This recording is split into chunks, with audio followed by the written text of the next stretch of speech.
Warning: the following show features constructive opinions performed either by professionals or under the supervision of professionals.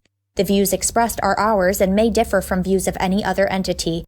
Accordingly, the Tim Zabriskie Show and the producers must insist that no one recreate or reenact any conversation or activity performed on the show.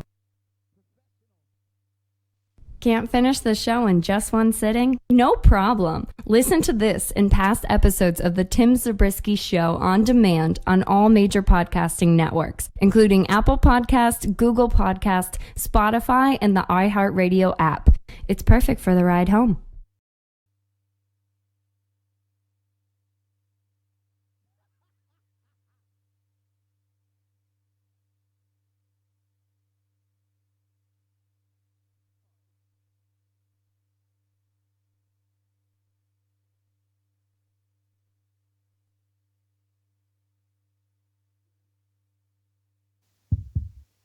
Phil, I didn't even do anything. Like, I'm literally watching it on the stream on Twitter. I'm like, oh, wow. Okay. Hi, we're live. Okay. Let me put it out there. Okay, great. You want to see something else that's funny? While I have you here. Yeah, where am I going, Phil? Oh, you know what? I lied now. Hold on. So I was leaving my room and I was like, you know what? I have the monitor here, the tower's here. Let me just see what happens. Left the room, came back. Yeah, the monitor's working fine. Everything's fine. Oh, but you know what? Now that I'm sitting here, now it's not working. So I can't show it to you.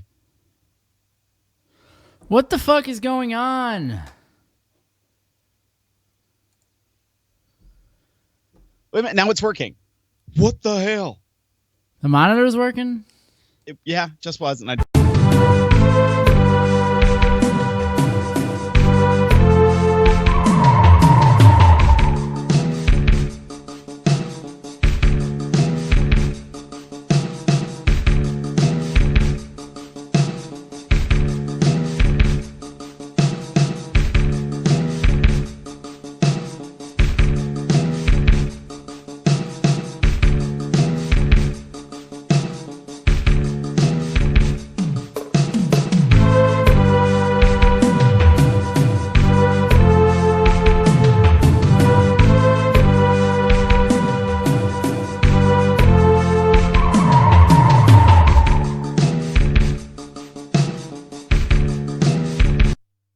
Warning: the following show features constructive opinions performed either by professionals or under the supervision of professionals.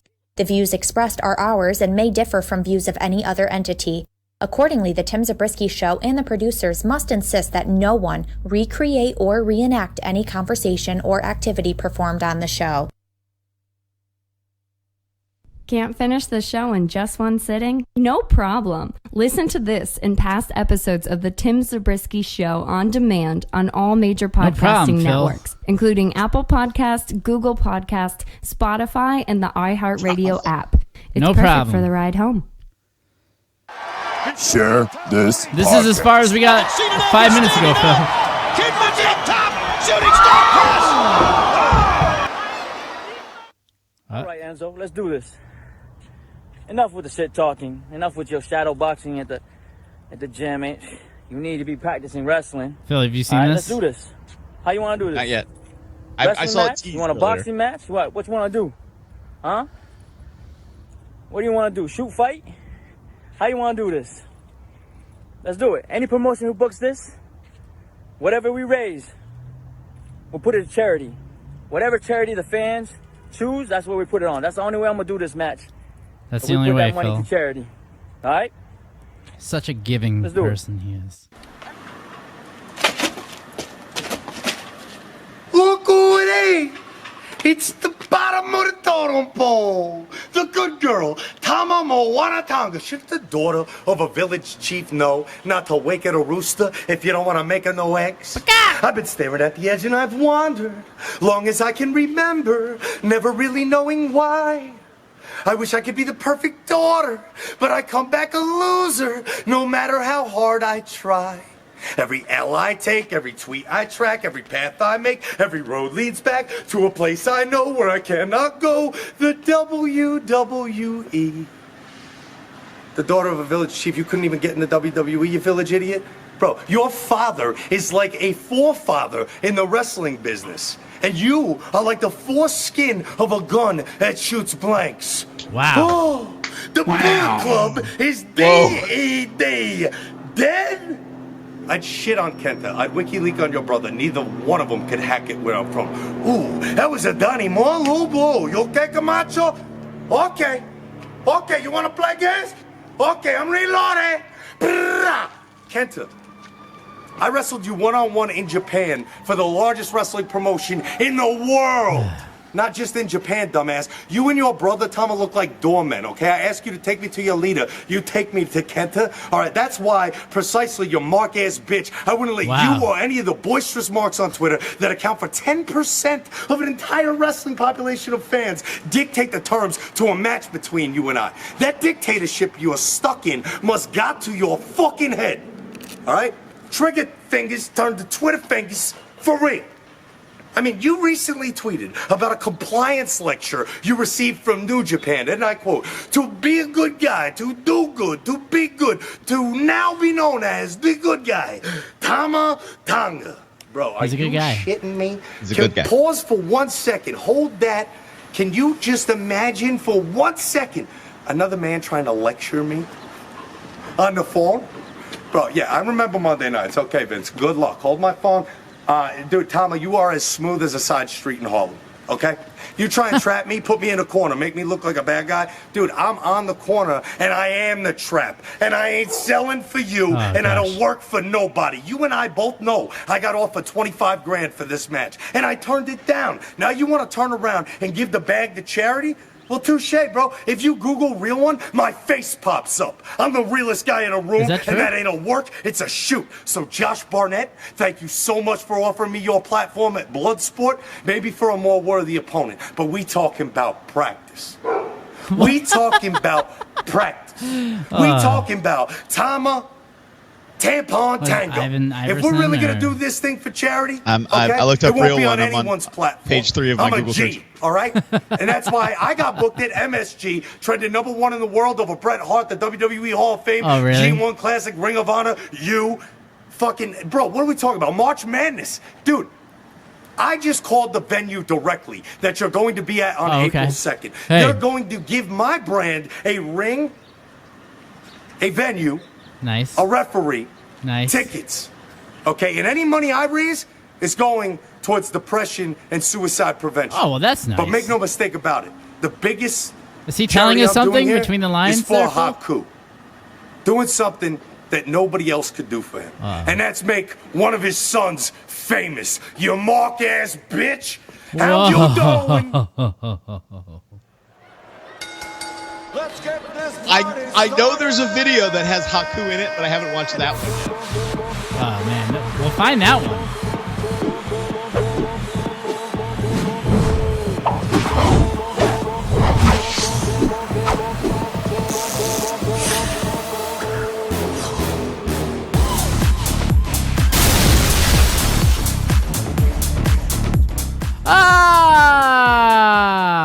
What's up, guys? Tim Zabriskie here, back at it again with the brand new vid.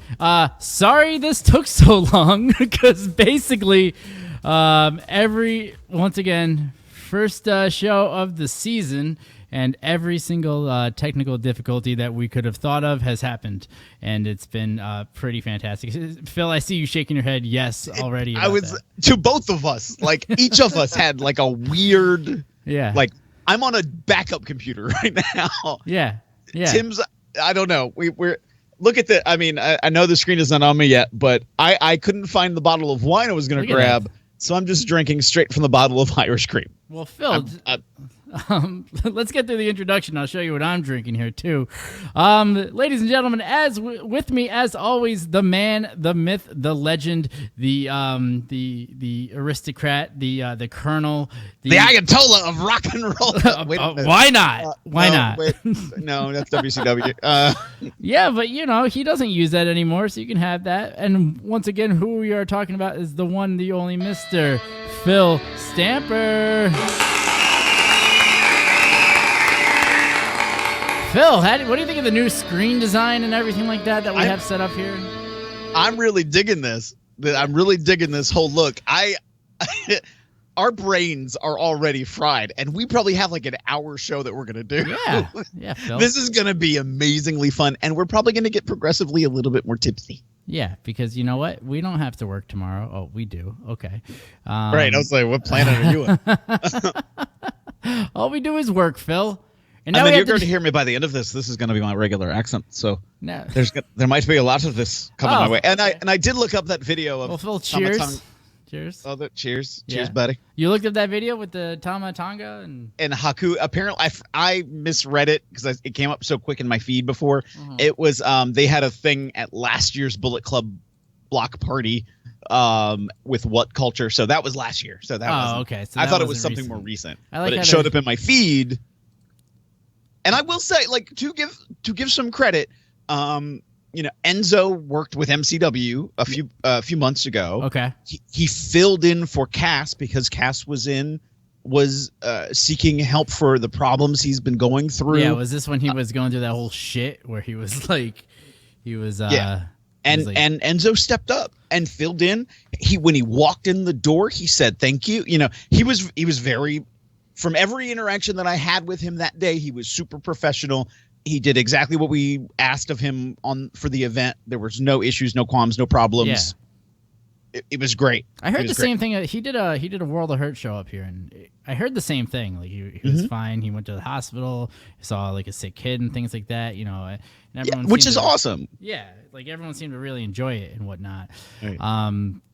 But at the same time, let's look at this and think about how we're describing Enzo. And do you think that this is a work? Yes. Yeah? The whole thing? I mean, and again, I'm coming from that place that I believe nothing in wrestling. I think the $25,000 was a bunch of bullshit, if you ask me. But, I mean, that's a steep amount of money. It is a bit steep. It is a bit steep. I mean, that's more money than. There's only three promotions I think that would give them $25,000. AEW is not one of them. MLW is not one of them. Yeah, for the one match, Phil. Right. And unless the Prince of Saudi Arabia is calling, I mean, I don't know if and I hate to say it like this, just in the price structure of wrestling and how much wrestlers are asking for when they're not in the WWE, that is one of the most highest price tags I've ever heard for a former WWE wrestler. And a guy that unless you know wrestling, no one's really heard of, though. You know what I mean? Right. That's not a knock. You know what I mean? He's a great athlete and everything like that, but everyone knows Enzo because he was on TV. You know what I mean? And I'm talking from a very upstate New York like sort of mentality with that. Right. Yeah. But I know I don't want to out anybody for, things that are behind the scenes, but I know people who are more recently off television who are asking for a quarter of that kind of price. Yeah. That and promoters are balking at that. So somebody who offered him $25,000, that just seems a little bit steep, especially when he also doesn't have the best press. And again, my interactions with him were very positive, but that public perception, the court of public opinion is very strong. I don't know. That just feels weird. And to like also then, you're gonna say something about it being for charity. Oh yeah, now my event's for charity. I'm like, okay, so he is running his own event, because I was walking away from that too. Like, so is Enzo saying he has his own event in Tampa the weekend of WrestleMania? And I've never heard of a venue being like, oh, we already got a wrestling ring for you. Have you ever been to an event, Phil, where the venue itself had a wrestling ring? You didn't bring it, but they had one there. Only if the company like had a school out of that building, ran that venue, like it was right. But that's not what he said. Place. That's not what he said. He said that he called the venue and they had a ring for him. Oh, I'll get you a ring, no problem. I mean, he probably meant the promotion just in that moment of cutting that promo, and again, which is why it leads to me to believe it is nothing but a work. Yeah. But hey, it's entertaining. People are talking about it. Yeah, exactly. Well, speaking of work, Phil, welcome to the show, everybody. This whole show has been nothing but a work so far. Hi, Justin. How are you? Thanks for stopping by, hanging out with us today, and to the rest of you as well. What we do here on the Tim Zabriskie Show, if you've never been here before, Phil, I see you laughing, all right? This whole second monitor thing, now I'm watching you at all the times now, okay? But what we do here is Phil and I, we go through all the wrestling pay-per-views, the upcoming ones. Hopefully soon I can finally get Phil to watch some NWA Power. That way we can discuss that too, because that show is phenomenal. But what we do is we go through all of the predictions. We make our predictions for each match on the card, and then at the end we take all those points. We use them on the show. We try to live tweet during the show. Whoever wins for the entire year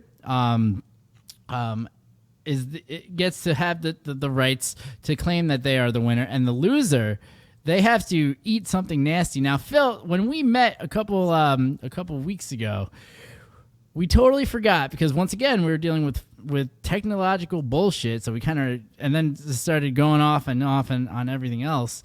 We never actually did the bet. So Phil, you had texted me off camera and said, "I think it would be funny, Tim, if you ate something really nasty." And I just looked in my fridge really fast, and Phil, you know what I found?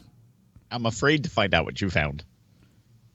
Phil, I found like some mustard, and I feel like if I take a big squirt of mustard here right into the mouth, I think that What kind of mustard?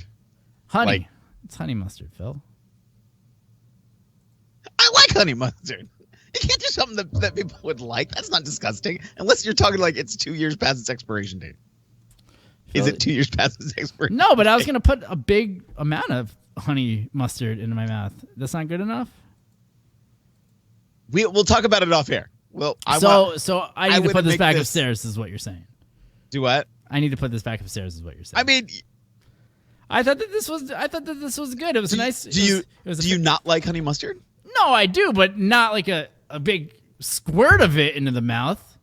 That's kind of what I was going for here, like a big, non-healthy amount of honey mustard. Phil, I'm just trying to pay the piper here, which I appreciate. I do think, the eating things is weird and disgusting, and like I can't literally do that because my stomach will probably explode. Right. But like, I don't know. Maybe I should like make you sweat it out until like the next time we until WrestleMania. Is that what until we're WrestleMania? Doing? There you go. All That'll right. be our WrestleMania go home show. Will be you doing something ridiculous. Yeah, something absolutely crazy and everything like that. But speaking of absolutely ridiculous and crazy, let's go into the pre-show, Phil. Segue. Wow. What a tremendous segue. Phil, you want to know why I'm also pissed about all Why? this technical bullshit? Is that I had a full thing of ice here, and now there's no ice. There's just fucking whiskey. So now I got to just... That's fair. Man up and do it. I am going to call that for the pre-show, we're going to see Shorty G versus Sheamus. Sheamus just came back. Yes, he did. I thought that he was going to retire when we first started doing these shows, Phil. When we had our first little bit of technical difficulties, I thought that that's when Sheamus was going to retire. But here he is, back at it again. What do you think of Sheamus during his return there, Phil? I mean, I'm not overly shocked. He does have a following. People do. I mean, people go back and forth on him, to be very honest. They love him in a moment. They're very lukewarm with him. They love him. They hate him. I'm interested in seeing where they go with him. And Shorty G is kind of on the opposite side of that spectrum. And it was weird because so many people were like, we really don't like what you're doing with him. He became Shorty G. And then people were like, we love him. We really hate Shorty G. Like the concept of Shorty G. Because they feel like he is capable of doing so much more. Why isn't he like another Daniel Bryan-esque guy? And instead, it's like they christened him with John Cena's gimmick from 2004. Right. I don't know. Well, who do you think you have going over? Sheamus. Sheamus? Okay. Yeah, I was going to go with Sheamus too. I think that it only makes sense. And the big takeaway that everybody needs to take from this whole conversation with Phil so far is that Shorty G is on the spectrum. So where did that come from? You need to listen to this on Spotify later, Phil, and you will be able to hear, or on Apple or anything like that, and you'll be able to hear where you just totally said that Shorty G is on the spectrum. So that's not what I said. I mean, maybe because my speech is slurred, Timothy. Oh, okay. Yep. Am I slurring already at this point? I like how you're taking a swig off camera, Phil. Let's put the camera back on Phil for that reason. But I've already had my drink, Tim. Yeah. I'm not the one putting disgusting things in my mouth. Oh, okay. Oh, whoa. Yeah, I mean, I'm gonna go with Sheamus too. He's hot. He's got the return. Now everybody that's gonna be in these matches, except for any of the world champions, are going to be in the Royal Rumble themselves. Actually, never mind, because obviously number one is the one. But I digress. We're going to go into that in the Royal Rumble match. Yeah. Okay, yeah. That's took me a second. I was like, what? Oh, yeah. But yeah, so what do you have? What else do we got? Is there another pre-show match? I'm going to say also for the pre-show is going to be Andrade versus Humberto for the United States Championship. Who is the champion right now? Because that title's kind of been flip-flopping, hasn't it? It is Andrade. Okay. Yeah, and who do you think is going over in this match? This one confuses me a little bit because it feels like my remembering of this is that they have pushed this match a couple of times. Yep. Oh, excuse me. This sorry, I was going through and I was trying to catch up on reading some stuff. I mean, this was on the TLC kickoff show where Humberto defeated Andrade. Andrade did win the championship from Mysterio at a WWE live event, Madison Square Garden, the day after Christmas. He retained against Mysterio on the January 20th episode of Raw. And then when Andrade continued to try to attack Mysterio, Humberto came out and challenged for the United States Championship. I don't know. I like Humberto. I like both these guys. I think Andrade is a tremendous talent. Mm-hmm. Congratulations to Andrade on his engagement to Charlotte Flair, by the way. That's very nice. Congratulations.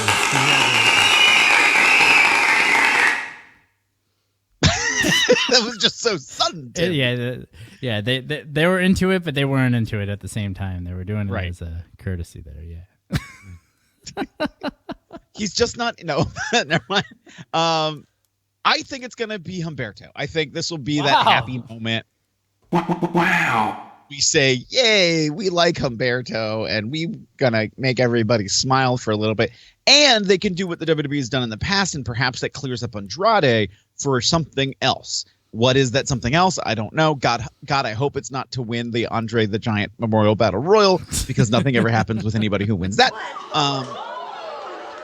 Yeah, but he's already banging Andre the Giant, am I right?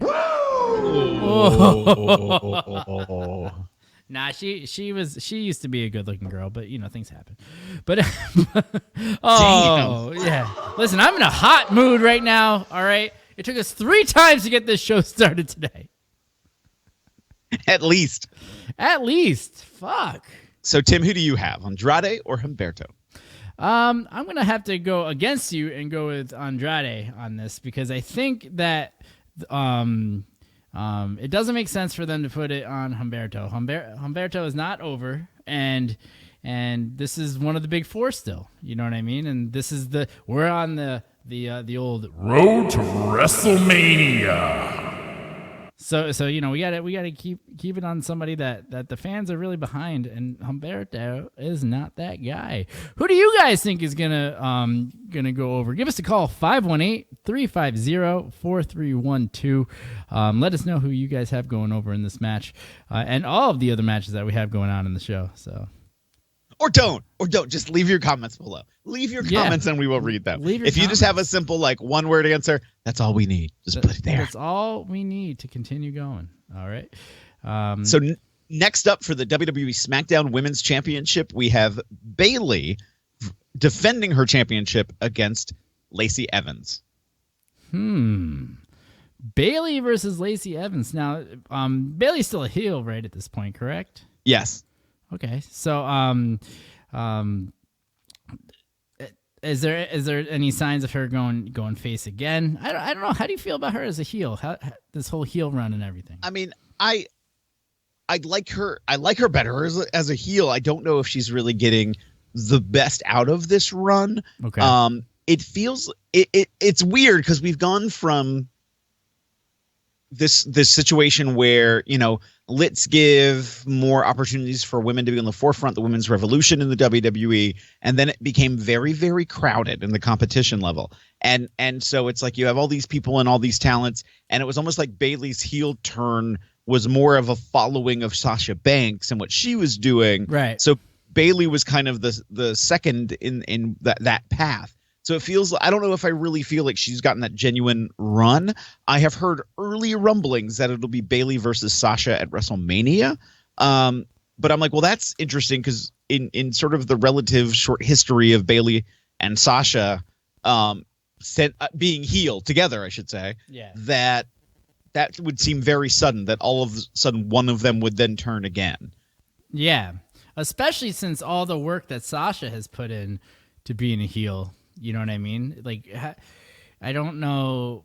And, with Bayley freshly being a heel, I don't think it makes sense to really do that. You know what I mean? Like, like it doesn't really equate. Now they are saying that back on January 17th, Lacey was supposed to face Sasha Banks, but Sasha has a broken ankle, or an injured ankle. I don't know if it's broken.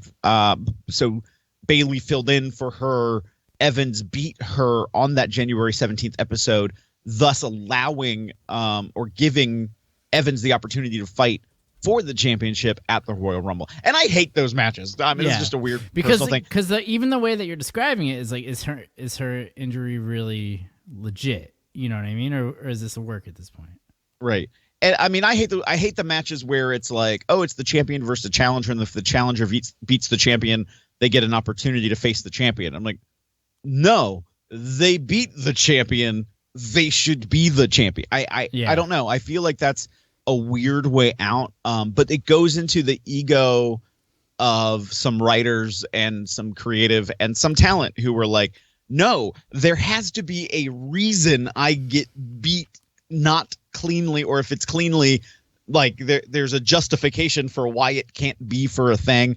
And I don't know. I feel like that's weird. I think there should have been another way around it that they just didn't get to. I don't know. But I do think that whole thing that you just described to me just reminds me of that whole clusterfuck when CM Punk left and then they had a tournament, and then as soon as the tournament was over, CM Punk came out and everything like that, and like Rey Mysterio's involved. I feel like Rey Mysterio almost had the title. Like for a hot flash and stuff like that. That whole thing, I get what you're saying, and like even in retrospect, let's go back to 1994, Phil.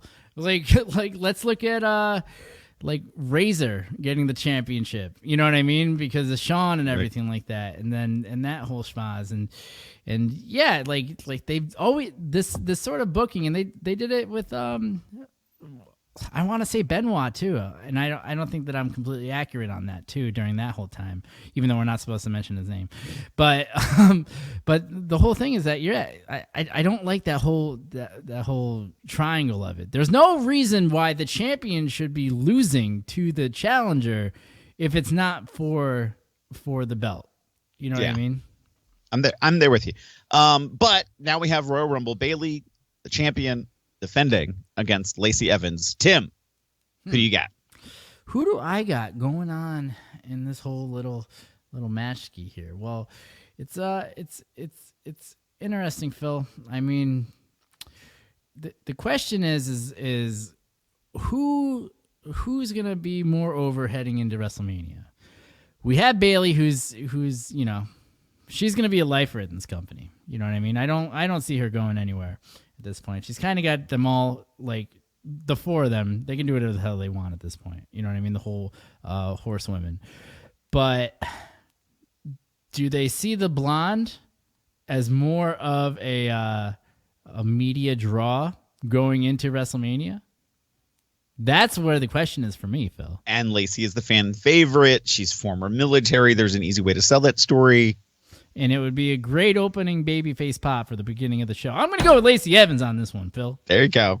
Because I'm disagreeing with you. Whoa. Bayley. Wow. You're going with Bayley. Going Bayley. What do you got with Bayley? What I got with Bayley? I feel the explanation, Phil. That's what I meant. I feel her being the champion. She's like you said. She's kind of a lifer for the WWE. I think she's built up this. Now she's built up where she is the champion. She's holding that championship, making that change. Just a couple months away from WrestleMania. This is really, to me, this Royal Rumble has always been the signature. This is the tale that we're telling to take it to WrestleMania. To the yes, big show. We're going to get something like Hell in a Cell or something between now and WrestleMania, and probably something random special maybe. But there typically is this is the moment that's defining everything that's going to happen for the next couple of months to go to WrestleMania. So for me, I think the easier story to tell is, hey, look at the person who's been here, whose face even if she's now bad when she was good before, Bayley. Bayley's going to retain the championship. Okay. Well, I'm happy that we can agree to disagree on this one. Once again, who do you guys think is going to go over? Give us a call, 518-350-4312. Phone lines are open, active, and ready to rock. Let us know who you guys got going on. Let your voices heard. Isn't that what the old tagline is? Phil? Yeah, maybe, sure. I'm good. Yeah. Oh. Wow. All right, Phil, what do we got next? Now for the Raw Women's Championship, we have Becky Lynch. Back-to-back women? Back-to-back women because there is no tag, and the next two singles matches, I believe they would save for a little higher on the card, other than the Mania match or the Royal Rumble matches. Well, why don't we break it up first and do the Women's Rumble, right? Okay, let's do that. Because they typically break up the Rumbles. They don't put the Rumbles back-to-back. That is true. So, all right, let's do. So far announced. Unless you think that they're gonna pull some bullshit and have the Men's Rumble go early on the card and give it to the women and say that it's the women's time to shine, I would hate that, Phil. This is a staple. This is a staple of the Royal Rumble, is to have the men go last for that big fucking thing. Mm-hmm. Throwing that out there because I know that some stupid bullshit like this is about to happen. So, this. I mean, we are heading into Royal Rumble. Like the only event that's left for the WWE is Friday night SmackDown. Okay. So we've had WWE, we've had Raw, we've had NXT. There are no NXT matches, and there was even some commentary that there won't be any NXT talent featured inside either of the Royal Rumble matches. I don't know how I feel about that because I've heard, this person is rumored who is, so who knows? But they've only announced 5 women so far for the Women's Royal Rumble. We have Charlotte Flair, Sarah Logan, and Natalya all representing Raw, and then Alexa Bliss and Nikki Cross representing SmackDown. But they're also leaving it open for a lot of, Hall of Famers. The legends. Yeah, and, but there's definitely going to be NXT people. They're just not saying it so that you get the little pop. Like, what's that little blonde girl's name from California? Candice LeRae? Yeah. Like she'll do something sweet, in the Rumble and stuff like that. She was in it last year, So there's definitely going to be NXT people in there. Maybe they're not talking about it, but you know what I mean? Right. I'm going to go completely out of left field and contradict what I've just said. I'm going to say the winner is Shayna Baszler. Okay. Yeah. I like that. I think that Shayna's great. I'm gonna go with I was gonna go with what's that British NXT star's name? The one with the short hair. She was the team captain on the one show for the Survivor Series. Oh, show. I'm gonna feel really bad. I cannot remember. You know who name. I'm talking about though? Rhea Ripley. Isn't that what her name is? Yeah, Rhea Ripley. Yeah. I was gonna go with her, but I'm with you. I'm gonna go completely out of left field too. And shit, it was just at the top of my head. I literally just had it, and then I was focused so hard on getting Nikki Cross. No. Somebody not named yet? Somebody that has not been named yet. Where is it? I literally just had it. Ronda friggin' Rousey. That's who I'm going to go with. Wow. I'm going to give my own wow on that one. Because it only makes sense, Phil. They have been mentioning her a little bit more. Not like, big broad strokes story, but just like touchstone she was points. Alive. That's what they're doing. They're just kind of like, this girl has been here before. Do you remember and when her? I beat Ronda Rousey and Charlotte Flair, says Becky Lynch. Yeah. And when Charlotte Flair brings up, I was in the main event of WrestleMania last year with those two women. They keep bringing her up in teases. So, and they showed something with her like in the background, and then they had a featurette on Ronda. I feel that's a good call, Tim. I'm not going to change my call. Don't change your call, because you can't. That's a pretty strong call. Who do you guys think is going to win the Women's Rumble here this Sunday on the WWE Network? Sunday. Phil, you got to get yourself some reverb. Do you have any reverb over there? No, I don't. I'm not even going to touch anything technology right now, other than Sunday. I didn't want to do your gimmick, but if you don't have reverb, who do you guys got? 518-350-4312. Leave it in the comments down below. Give us a call, or keep it to yourself. Fuck it. Damn, Tim.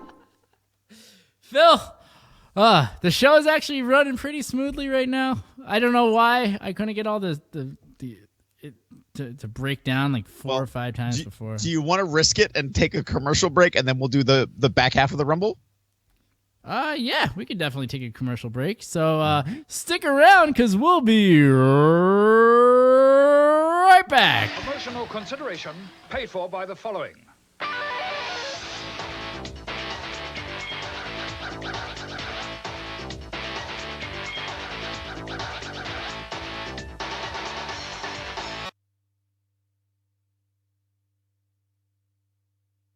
Can't finish the show in just one sitting? No problem. Listen to this and past episodes of The Tim Zabriskie Show on demand on all major podcasting networks, including Apple Podcasts, Google Podcasts, Spotify, and the iHeartRadio app. It's perfect for the ride home. It's time! It's time! It's Vader time!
If you owned a DeLorean time machine that afforded you incredible access to amazing adventures, would you risk losing it all to attempt a speed record? Probably not, but I did. Join me and the mayor himself as we take you through the journey of building and then racing an infamously temperamental car hoping to make it the fastest DeLorean in the world. Why don't you just tell the story? It's my brother. Dude, then why tell the story? He's the one who sent the video that I put on Facebook that 7,000 people saw. All of that was a lie. I gotta put myself in danger?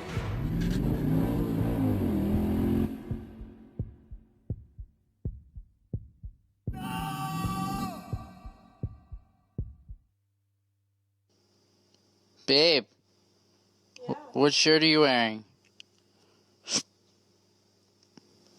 My Tim Zabriskie Show shirt.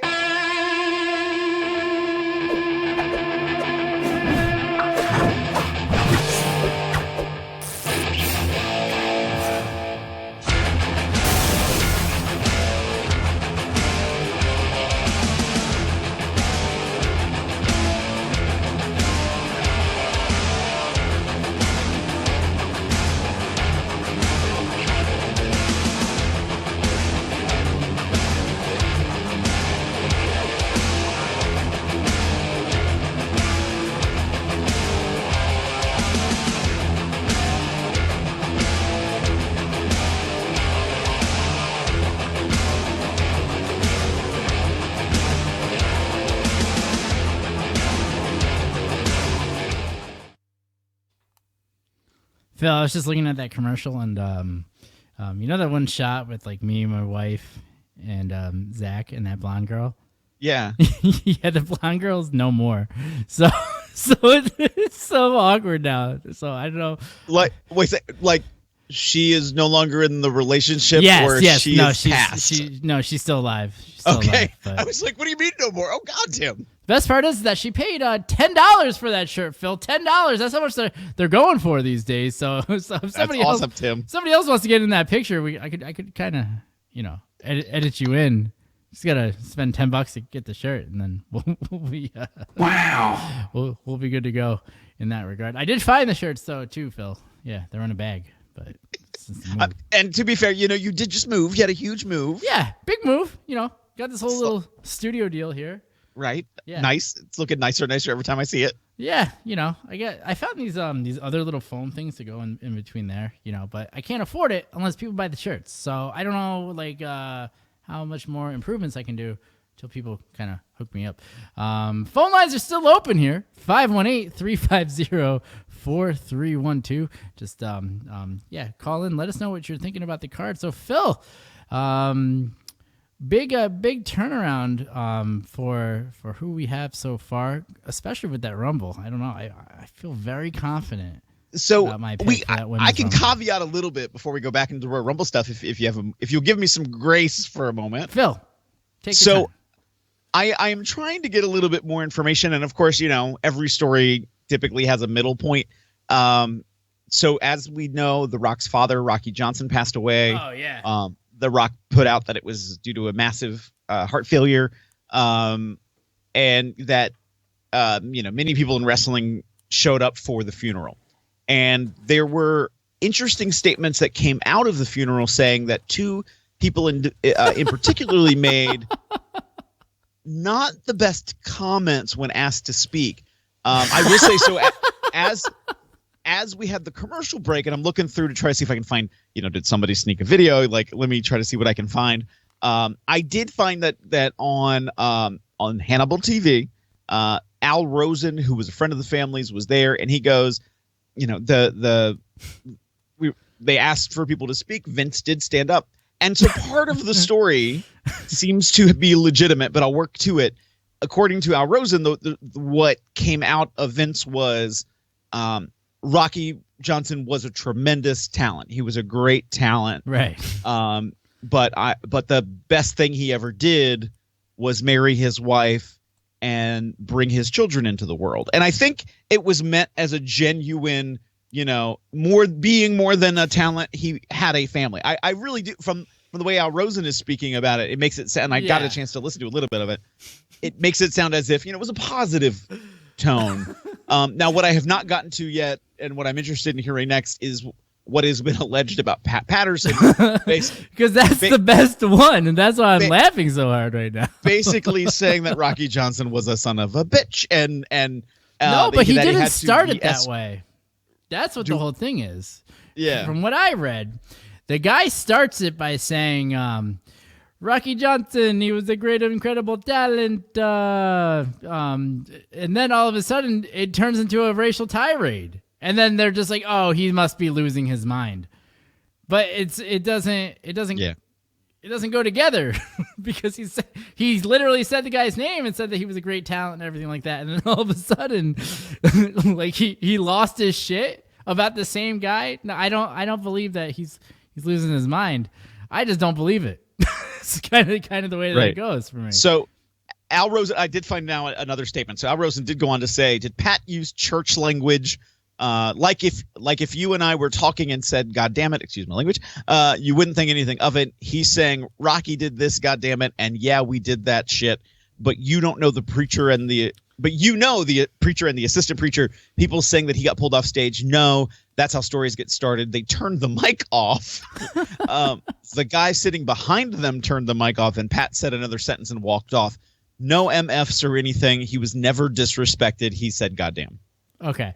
The other part of that, though, too, from the original report, I don't know what that report says about Vince, is that Vince, as soon as he said whatever he said, he strutted away. Yeah, he did the strut.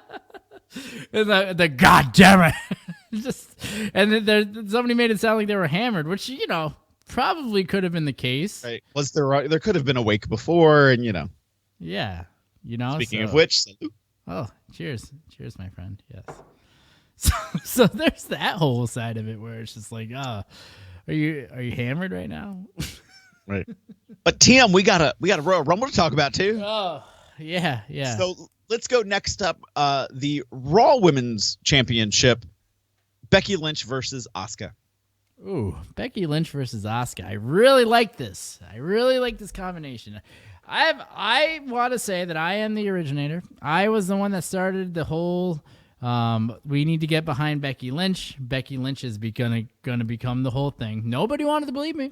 But Vince, who's always had a microphone in my house and a hidden camera, he definitely heard me out and he was like, you know what, the kid's got it.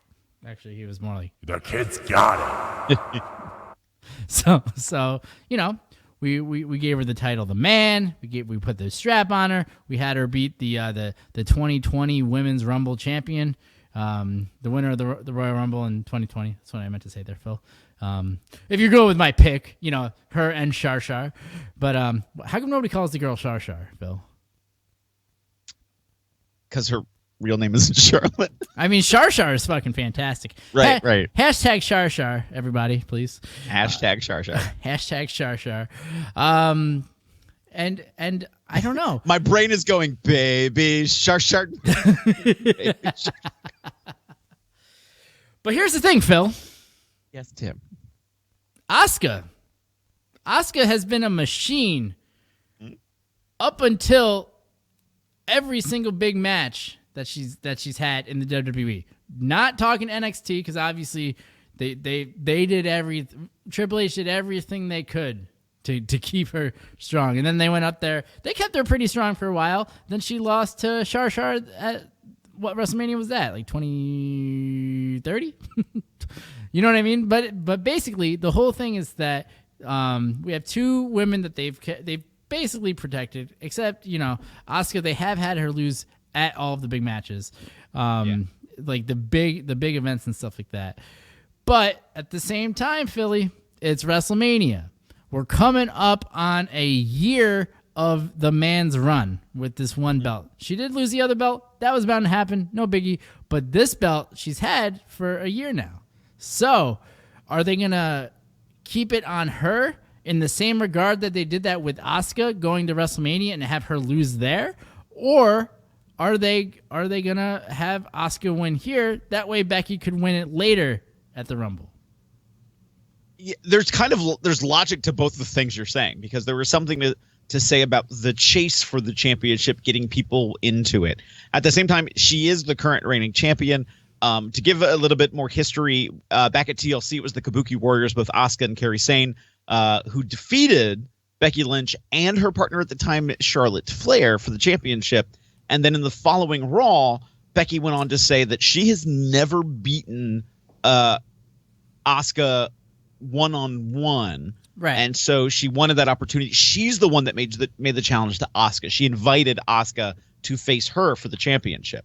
So I feel like if there is a match that will have shenanigans, it will be this match, that Kairi Sane gets involved, that there's some other thing that happens. So that way when you go to WrestleMania, I feel that then you can make it'll be Asuka versus Becky again, but then it'll be something bigger. Like it'll be a cage match, a women's lumberjack match. It'll be something else more than just, I shouldn't say just a singles match for the championship, but there'll be another element added is kind of how I'm feeling. So I'm going to say that Becky Lynch retains. Okay. Do you think that she's going to retain by disqualification? Half point here. Half point. I don't know. That's harder. That's always harder to pick. I will say Kairi will get involved. She's going to get involved, but to me, I'm going to go half point. Half point, Becky wins by disqualification, though. Because if she gets jumped by the two of them, you know what I mean? Referee sees it, blah, blah, blah. It instigates a feud. It keeps them going. It keeps them involved. So it makes sense to me for that to happen. You know what I mean? But it does lean into, if your prediction for the Royal Rumble is right, if it is Ronda Rousey, is Ronda versus Asuka the draw that you want as opposed to Ronda versus Becky? Or do they do something where at the next pay-per-view before WrestleMania, Asuka loses it to Becky so then Ronda can face Becky? But the thing is, though, Phil, is that there's 2 championships.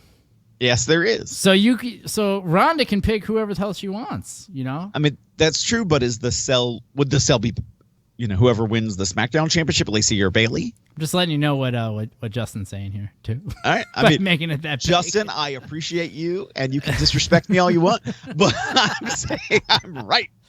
And it's going to be Becky Lynch, final answer. Justin, right in the comments, why you feel that Asuka's going to win, if that's what you're thinking. Are you saying that Becky's going to win? I think that Becky's going to win, but I think that they're going to keep Asuka looking strong. You know what I mean? And the only way that they were going to do it is in the disqualification. So I'm going to take that half point bet. I'm going to say that there's going to be a disqualification. It's only going to infuriate the man. We're going to get 17 more promos out of the man. And then we're going to see what happens at WrestleMania. Oh, hold on. At WrestleMania. Who do you guys have? Give us a call. 518-350-4312. Phil, what do we got next going on? What it was? What do we got next going on here, Phil? We have Roman Reigns versus King Corbin in a Falls Count Anywhere match. The following show features constructive opinions performed either by What'd you do, Tim? You know what I did? I accidentally switched the buttons on the little control here, and then I hit. All right, my mistake. I was like, oh god, we've had another software failure. Oh god, we've stopped the show. Oh, here we go. Shayna versus Becky at WrestleMania. Which now they've made a huge change to the NXT Women's Championship. They're no longer calling it the Women's Championship. It is just the NXT Championship. So both the lead titles for the men and the women are each individually called the NXT Championship. Because that's not confusing. Who came up with that bullshit? Apparently, Triple H talked about it in I think it was a press conference. What did he say? Just exactly that. I've got an idea. That both of them carry the weight of NXT behind them. They carry that championship, and it is the representative championship. Champions, but we're not going to include gender. It's a man and a woman and a trans. And that's why he's doing. This is his way of getting back at Nyla, right? Right. Yeah. Sure. Yeah, because when Nyla comes over, they're gonna be like, "Oh, she's the NXT champion." we don't touch genders here. Right. And well, speaking of championship too, they have also now rebranded the WWE Cruiserweight Championship as the NXT Cruiserweight Championship, though it still has its own independent event, 205 Live. The NXT UK Championship is still the NXT UK Championship, because people have already said, well, wait a minute, if you're saying all these things, how does all of this make logistical sense? Because why doesn't the UK Championship have as much standing as the NXT Championship? So like there have been some of those rumblings of like you're muddying the water too much. I'm still waiting for more announcements about the other NXT branches that have been rumored in India and Japan and China. And are they going to launch those? Because that's been at least a year in conversation. Yeah. Sorry. Yeah, and he's the one that said it, so I'm sure that it's happening, but I don't think that, I'm taking the other side of it too, because I'm right there with you. It's like, where's all this stuff that you're talking about there? But at the same time, it's like they do have a little bit of a performance center out there in the UK, right? It's not as great as the one down in Florida, but they do have like a little training facility called the NXT UK Performance Center. Right. So maybe they're trying to logistically get all of that set up too. And with my whole job, like we've been doing a lot of remodeling and like a lot of new branches and stuff like that. And that shit it's not a fast turnaround. You know what I mean? And especially when you're not there, you know what I mean? So think about that. Like in China, I know that they have like a global office there in China, and they have them everywhere and stuff like that too. But but even so, like, it's probably pretty hard for him and their team to open up those things. So logistically, I'm sure it's coming. They just we as a society are like, why isn't this happening right now? You know what I mean? So it's very, very true. Very true. So, there's that whole part of it.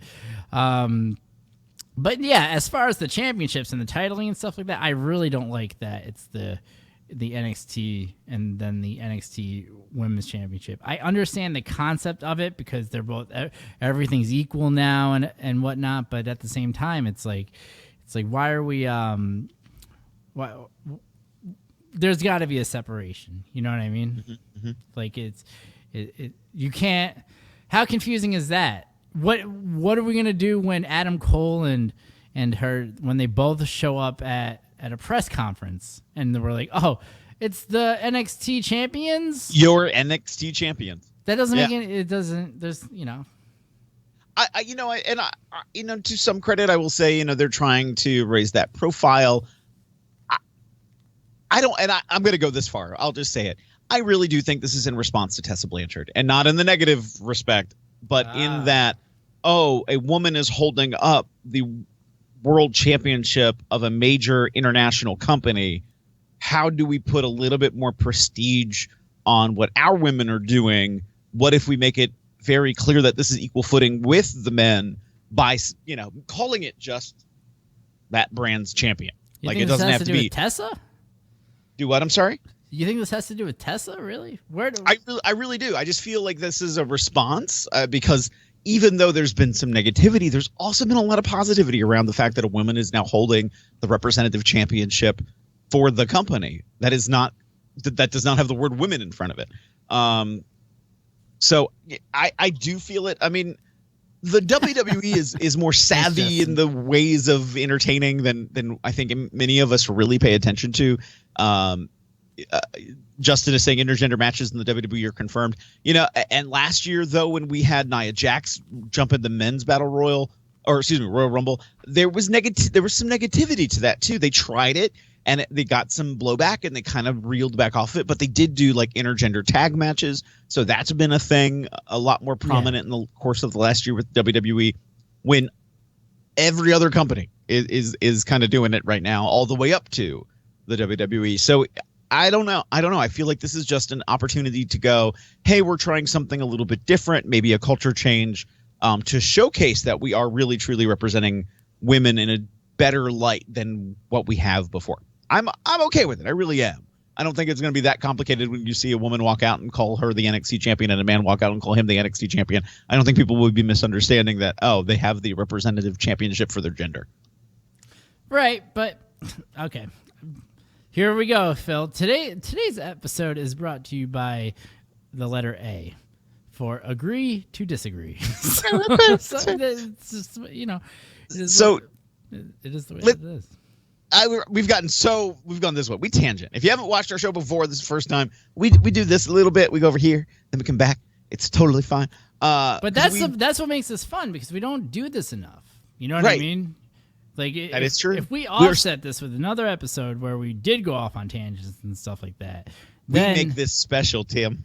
Yeah, but no, we try to impact you all with one Pun show intended. with a lot of technical difficulties, and then you get the best of both worlds. Justin, if you're new to the channel, make sure you like, subscribe, and share. And thanks for hanging out with us so far. Phil, what do we got next?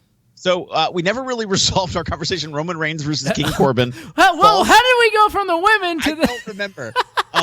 But Roman Reigns versus King Corbin, Falls Count Anywhere. This feud has now lasted for a little bit. They have some steam finally, a lot more behind it because they've just had it there. It's been bulldozing us. King Corbin won their last singles encounter. Roman Reigns has attacked Corbin. Corbin has attacked Reigns. Reigns won a match where he got the opportunity to pick a stipulation for their match at the Royal Rumble. So this Reigns picked a Falls Count Anywhere match. So I'm kind of going Roman because he's the one who picked this match. I feel if you want some steam going into WrestleMania, he's the guy to bring it. Versus Corbin. Yeah, I think that this is as you're saying, this feud has been going on for a very long time. I think that this is going to be a very good one in order for them to kind of blow this off, go their separate ways going into Mania. So it only makes sense to me also that Roman's got to go over because, he's kind of is he still the face of the company? Are we still giving him that title? You know what I mean? Because it's one of those deals where he is in a respect of the new John Cena. He is not necessarily the singular face, but he is. They can pull him out and be like, "This is our guy." Yeah. I didn't mean to do a Vince voice, but at the same time, it really would help Baron going into WrestleMania. And Baron's been, he's been a player, so it makes sense that maybe if I want this to blow off. And I'm gonna go against you. I'm gonna go Baron on this one. All right. Okay. I think that we need to give it to him because the whole thing is that he's we got to move on, and he's got tights now. He doesn't look like he fucking works at Applebee's anymore, and it just makes sense. Phil, you look exhausted right now. Are you tired? You falling asleep? I'm a little tired, but we're good. We have two more matches left to go. We have two more matches. We're going to tangent a lot more.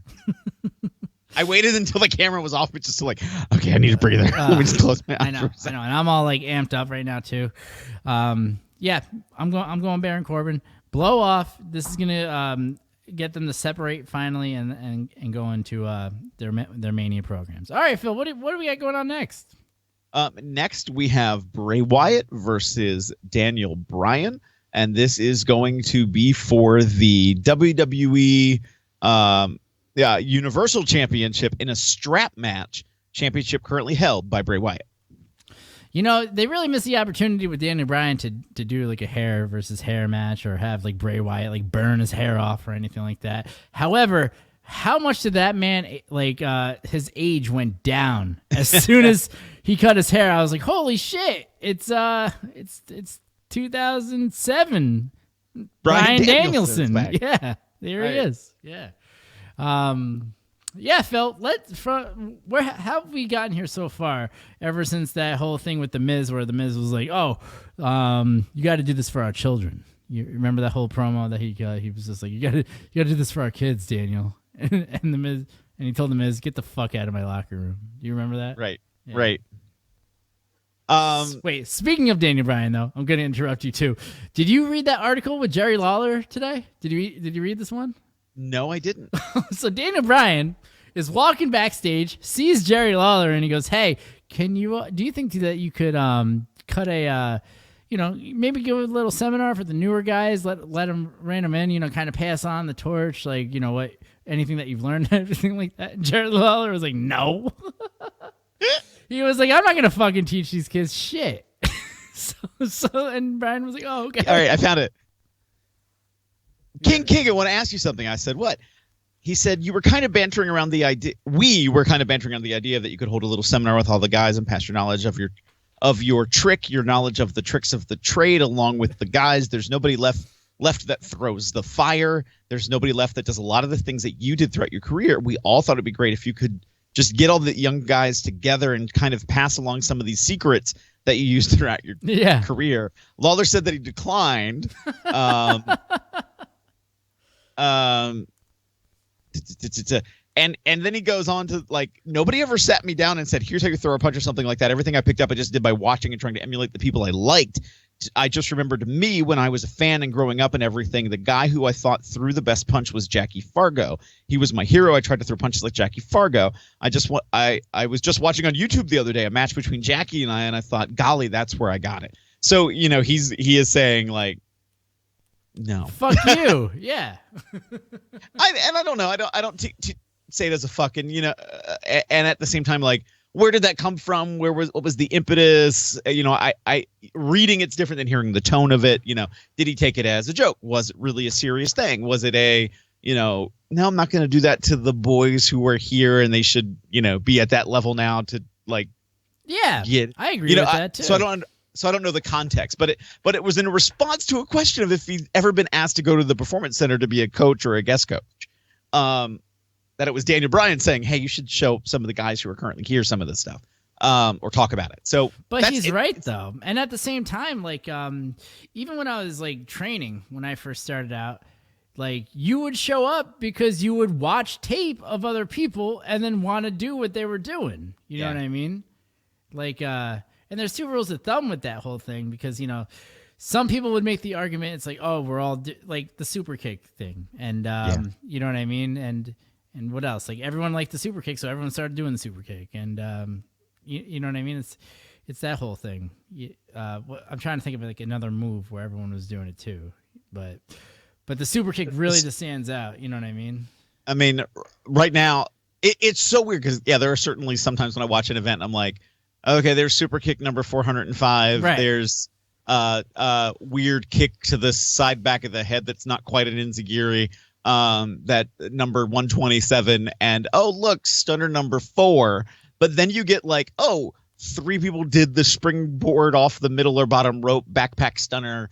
Now you got 5 people who just did the same exact spot out of the corner. Like, I'm seeing these weird patterns, and I'm like, okay, one of you saw this somewhere, and then the rest of you picked it up. Like, when everyone was doing a moonsault, let's say, on a show. You know what I mean? Everyone was hitting that at the same time. It's the same deal. Yeah. Right. When like 3 people, I think it was last year, I know I called it out on this show, where it was like Will Ospreay was doing the thing where he would put somebody in the corner, tuck their head in against the turnbuckle so they were like balled up, and then super kick them. Yeah. And then like I see the Usos doing it. I see it on NXT. I see it on another person during that pay-per-view did it. And I'm like, oh, you guys are watching Will Ospreay. The other one too for me is the Canadian Destroyer, where everyone's just fucking hitting the Canadian Destroyer all the time. But yeah, so I think that with Jerry saying what he's saying, he's like, what am I going to teach everyone how to throw a punch so that we watch Raw and then everybody's throwing the same punch?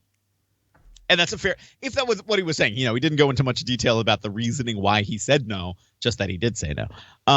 But again, we've tangented. We've got off our main point, Tim. Bray Wyatt versus Daniel Bryan, Tim. And that makes me think of when I think of Daniel Bryan, I think of the snapmare to the kick to the back. Mm-hmm. It was my favorite move, but everyone was doing it, Right. That's the whole kicks. I remember Low-Key doing it first. Yeah, I remember him paralyzing people too when he was doing it as well. Was it Key or was it Quack? I was like, was it Key or was it Quack? But they worked each other so much in their young career. Well, Key was young. Quack was by that point like in. So I'm trying to think like who did that. But anyway, yeah. I mean, so everything kind of comes from somewhere. And I even saw somebody post today about something like, hey, I saw you do this move. Did you steal this from me? Yeah, I totally stole this from you. It's like, that's okay. I haven't used it in 10 years. So then why'd you like, fucking bring it up then? Right. And then he's like, oh, I know. Is it okay if I borrow it? He's like, well, I actually borrowed it from somebody that I watched 25 years ago. So, that everything is coming from somewhere else or somebody else. Yeah. And I mean, until you get those random moments of just seeing that something that's so spectacular. Wow, I really am trying to avoid the tangent that's coming in my brain about people and talent and making fun of the spot stuff and just, I do think high flying stuff and more the people who do amazing aerial work belong in wrestling just as much or as more than anybody else. But to give the historical context, there was a time when the NWA in the day was like, it's stupid that you go off the top rope because you're basically, you've stopped the action to climb up the ropes. Why isn't this guy getting up to kick your ass? I'm also thinking now too of there's a shoot that that Brian Myers did. Kurt Hawkins, I don't know why I just called him by his shoot name there for no reason. But he talks about how there was one point in time where too many guys were going to the second rope and putting their arms up. So then they said that nobody else could do it except for Randy Orton. You know what I mean? But it's right. It goes along with everything that we're saying here too. You know what I mean?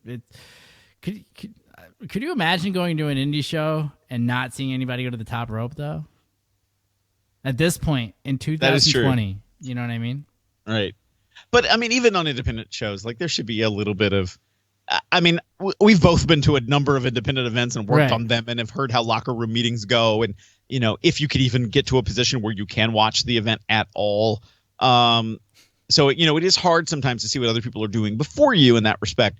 But even just I don't know, just I'm going to hit you with the soup. No, the second, super kick enziguri or stunner or Canadian destroyer into your vocabulary, just move past it. Just skip over it and do something else.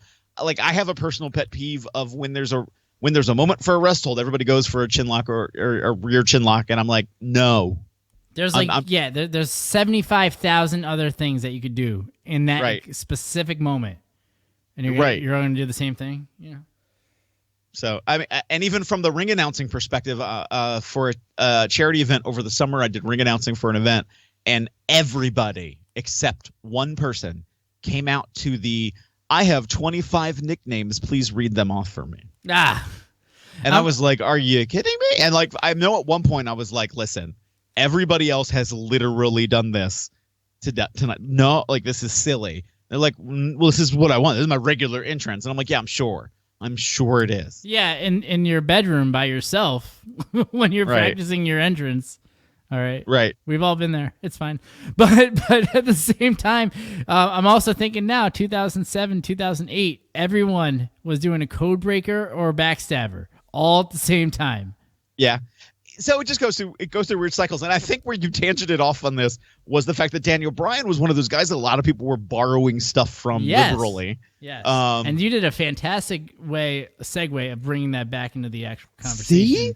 You know what? I'm very impressed. Let's give him a round of applause for that right there.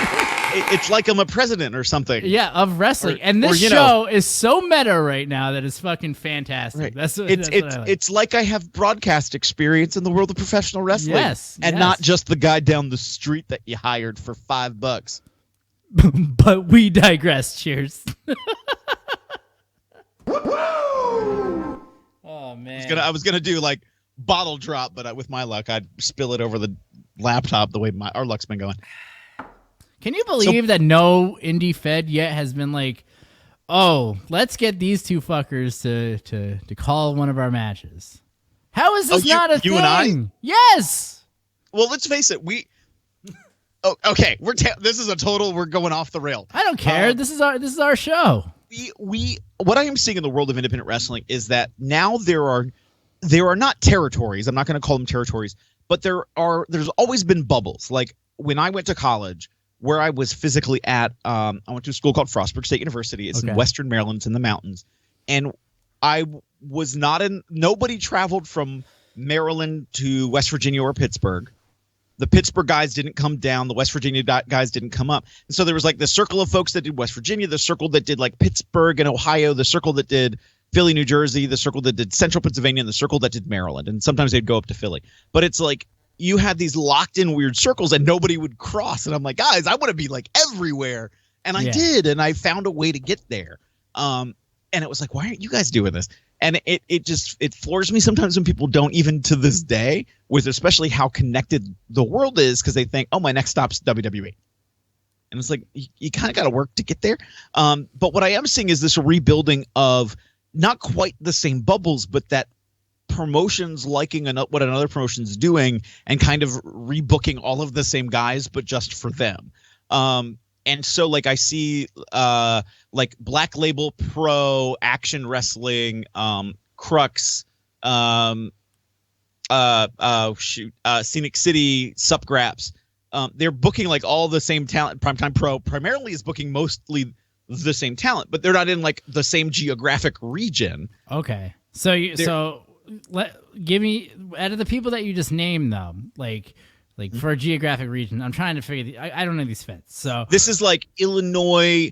I guess you could sort of say it's in. You could follow it on a map. Like it's Illinois down to Tennessee, through Tennessee, up to DC. Like it's like a little bit of a big giant J. Okay. Well, an opposite letter J. But it's not the same group of people that are going to each one of the shows, right? Well, that's what I'm saying. Like that. It's not like in Boston where you have like Chaotic and then Top Rope that are right next to each other, sort of deal. Right. You know what I mean? With Rhode Island, with JT Dunn basically working all those shows. You know what I mean? Right. It's not. And even to that perspective too, like it's interesting to see like that group's happening because there's still other events that are happening, but a lot of those guys aren't working at those other events. Right. And it's making them a little bit like, oh, it's interesting to see them because they're not the regular folks we're seeing. Where I look at Jersey sometimes. And, a lot of that's dominated by the same guys who are on events 10 miles apart from each other. And one event's charging $40, one event's charging $10, one event's charging $20. And it's like, well, what makes it special to now see you because you've populated your own market? And yes, nobody's paying you the amount you, quote, deserve and the amount, to make it so you would only stay with one place. But at some point, you're having sort of a loss of attrition because now so many people can see you in so many different ways. Mm-hmm. Why aren't you a little bit more focused? So I am starting to see like this rebuilding of not quite a geographic territory, but almost promotional territories that the same grouping of people are following almost the same footprint as a pathway for booking talent. And in some respect, I think that's great. I think that's good because then you do have that path. You could, if you coordinated it well enough between all those promotions who are basically using all the same people, because if they're using all the same people and they're like, hey, I want to run an event this day and I can't because this other company's running who basically use all the same talent, like, oh, we have to rethink this logic. And so what are your thoughts though on, feds in the same area using the same talent in that same sort of regard though? Because I hate it. I absolutely hate it because it doesn't really differentiate any of that. And it gets confusing for Billy that came and saw you last week at the show here, and then coming here and seeing it completely like because a lot of the times it's like you're teaming up with the people that you're not liking on another show, and that's there's a continuity error there. Right. Well, and even in the land of the internet, it gets interesting. Like, case in point, I am an authority figure at MCW Pro Wrestling that is primarily housed out of Maryland. Okay. And then I go to Wrestling Revolver that's in Iowa. And though the same physical crowd isn't traveling between those two locations, they're following online. Right. And so some of them are like, well, what is it? I get MCW folks who ask me like, I see what you're doing with Sammy and with Revolver, and that's really cool and interesting. Like, but why are you such a jerk? Why don't you like Sammy? What's going on there? And it's like, well, it's about Sammy. I try to focus it on. Hey, it's a work, you fucker. I still keep an element of kayfabe. Oh, yeah. And it's funny because this is now, I don't know, 5 years ago. And, the place that you might think would suspend the most disbelief, I was at CZW and a fan came up to me and they're like, I get it with what's happening in the ring. I get it. I get, what I'm watching and how it is or isn't happening. Yeah. But I know the drama is real. That these two people really don't like each other in the back, and that's why they got booked this way. And I'm like,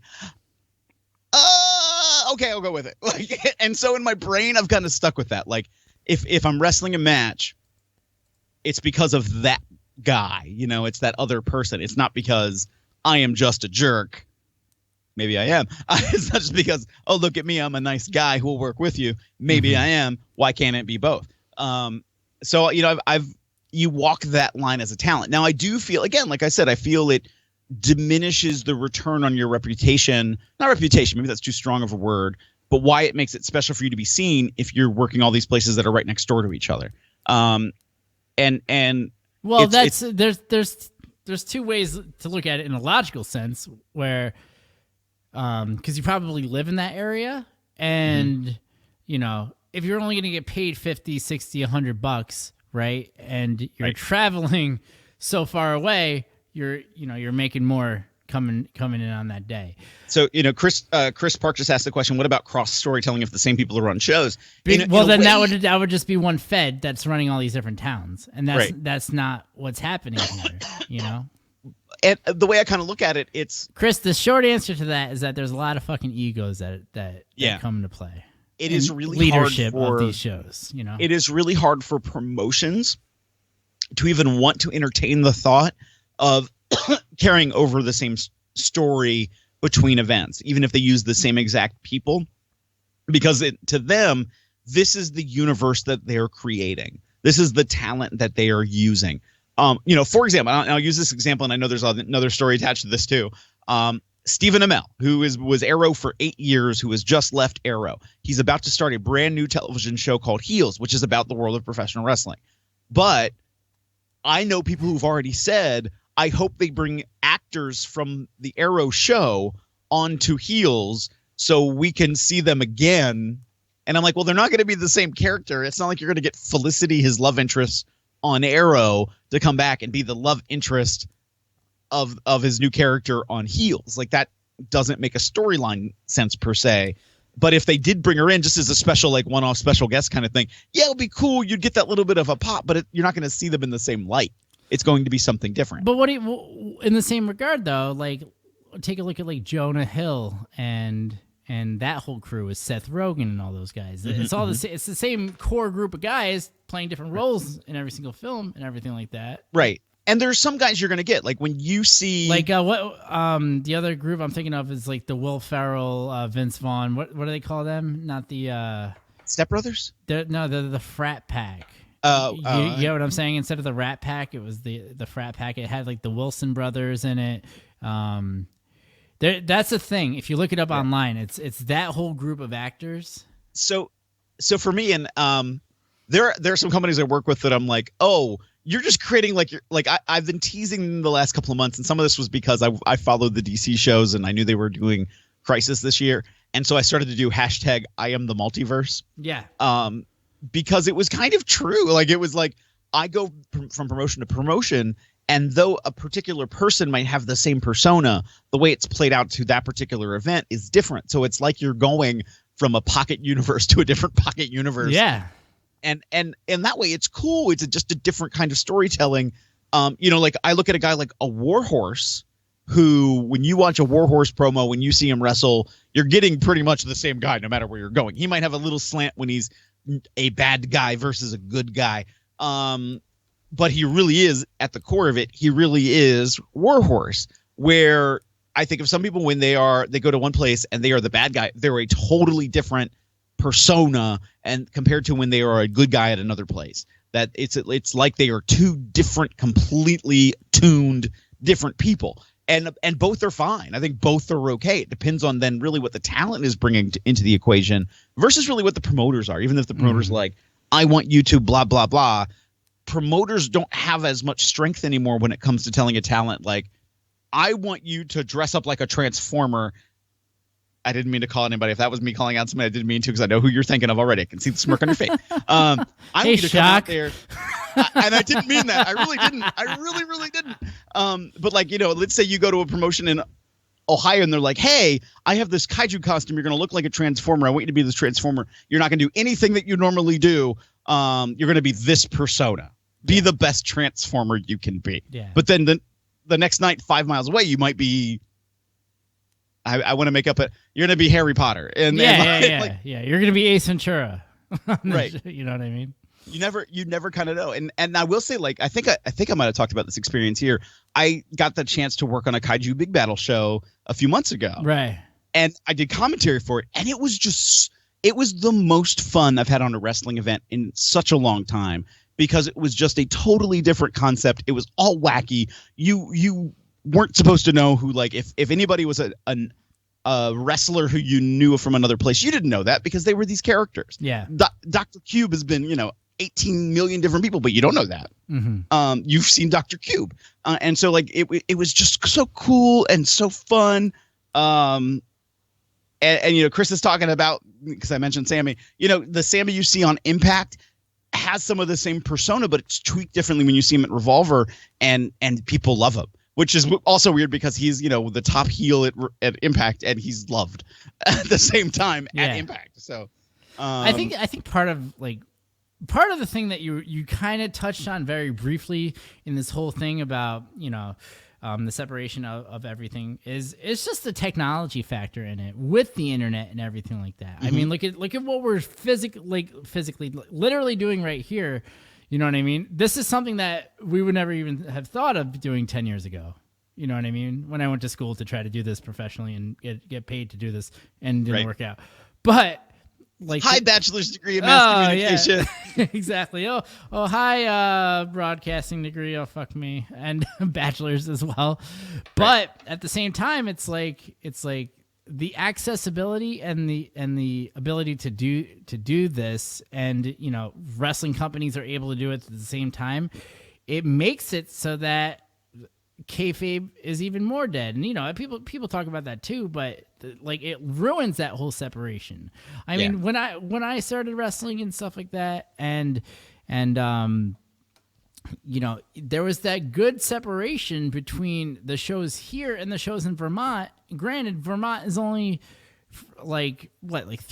not even 3 hours away, 2 hours away from here, and things like that. But now anybody can search anything online. You know what I mean? It is so funny to me because, when Pro Wrestling Illustrated in its height, in its heyday, when it was showing results from every independent company and the WWE when they were on the road, and you would see they did this road show here, and it was all the same matches they did the next night at that road show there, and the next night they did the road show here, and there's still some elements of that, and I mean it's even actually leached over in the other way onto Raw. You're getting some of the same matches over and over. That now it's almost like you can't get away with it as much because now it is everywhere. And it's funny because, and this is no disrespect to the people I'm going to mention, and I'm not even going to mention names. I'm going to try not to mention names. But the people that a lot of people are very hype about right now in independent wrestling, in a year, are you still going to know them? Are you still going to be as hype about them?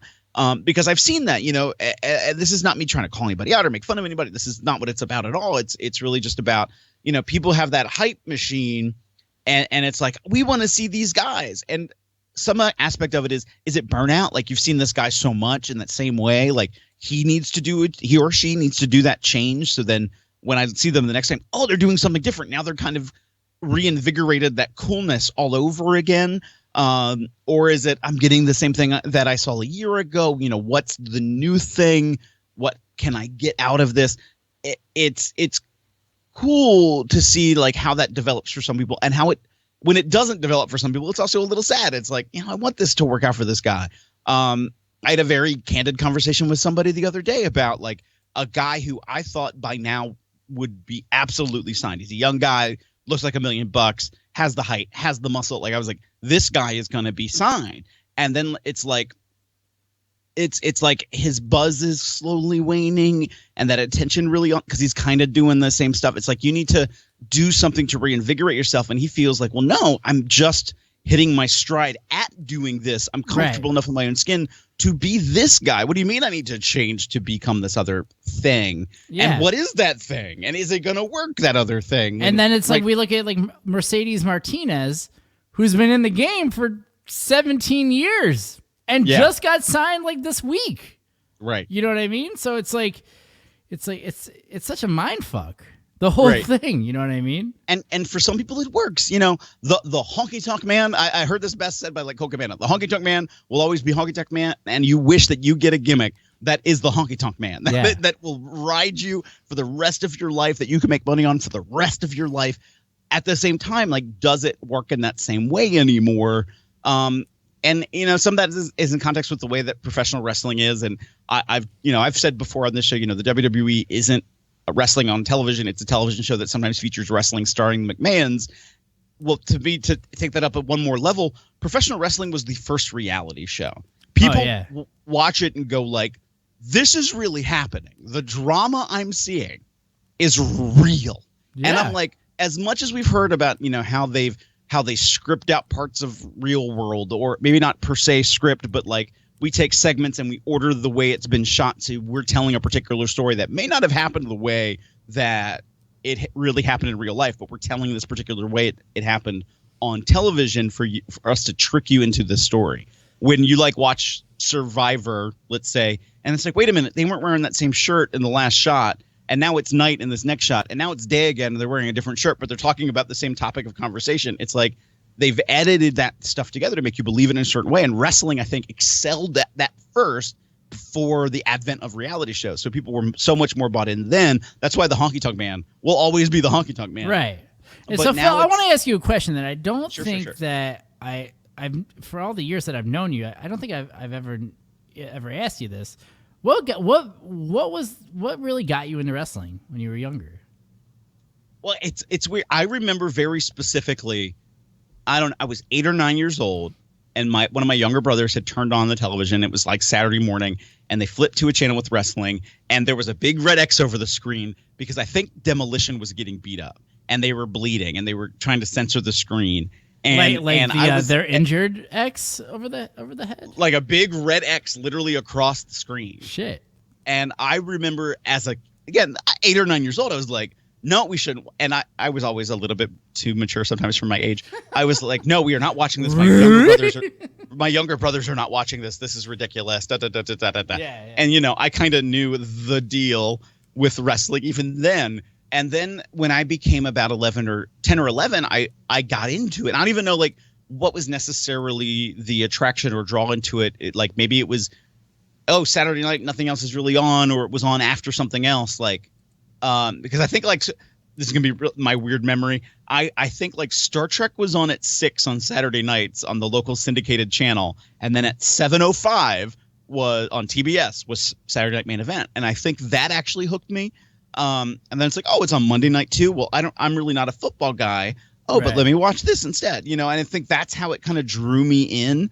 And there was that storytelling aspect. And I remember being a kid when I got home from school, ESPN Classic was showing Global and USWA and World Class Championship Wrestling. And I really got hooked on that. I think that might have even hooked me more.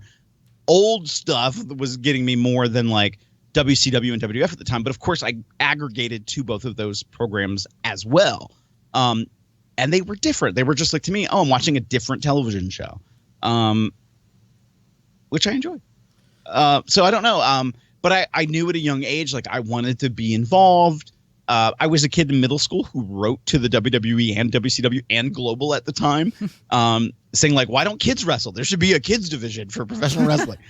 Little did we know about child labor laws or anything like that. And the danger of the risk of danger that can happen inside of a wrestling ring. And I got no response from the WWE. I got 2 letters back from WCW. That was half like, hey, you should get trained, and typically training centers take you when you're 18. And then, buy our book. And I never bought the book. I kind of regret not buying this book, but there was a book that they were trying to sell me. And then I got a phone call from whoever was the commissioner of Global Championship Wrestling at the time. I want to say it was a name like Marco Ruiz, but I don't think it was Marco Ruiz. But I got a phone call, and as a 12-year-old kid, like that in my brain was like, that's cool. Yeah, that's awesome. And so I always knew. So I knew at an early age, there's this training thing. Okay. So like as I got through high school and I wanted to do it, like I got to college and I was like, I have to pay for college. I started working backstage for places because it was like I had to pay for college myself. And it wasn't until I was at a 4-year school and told you're probably going to be dead in a couple of years because you have a precancerous thing, which then I didn't end up having. I was like, I'm going to training and get actually trained. Because though I was working backstage, I used to also compete in judo and Brazilian jiu-jitsu, and people would always hey, Phil, you want to roll? You want to shoot? And I'd shoot with them. And then they're like, hey, let's show you some pro wrestling stuff. So I kind of had that even going into my training. And then once I got trained, realized, wow, I have a lot more to learn. Yeah, exactly. I mean, for me, like, because I honestly don't even think I ever talked to you about this, but you obviously know that, like, you know, my father had passed when I was really young and stuff like that. Mm-hmm. So, and like, we had moved around a lot. So I never really was around a bunch of kids to where they, like, because, you know, you learn really about, like, cartoons and Marvel and things like that through other kids, you know what I mean? Like, and through, you know, watching TV and stuff like that. But none of that stuff really, like, I was into it. But then, like, I remember specifically just going to, like video store and seeing just, like, all the videotapes, all the VHS tapes just on the wall. And the first tape that I grabbed was WrestleMania 8.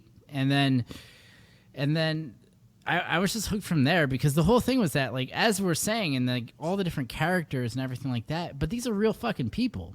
You know what I mean? Right. Like, it's like it was totally different compared to watching a cartoon. And don't get me wrong, I still was watching cartoons and stuff like that, mm-hmm.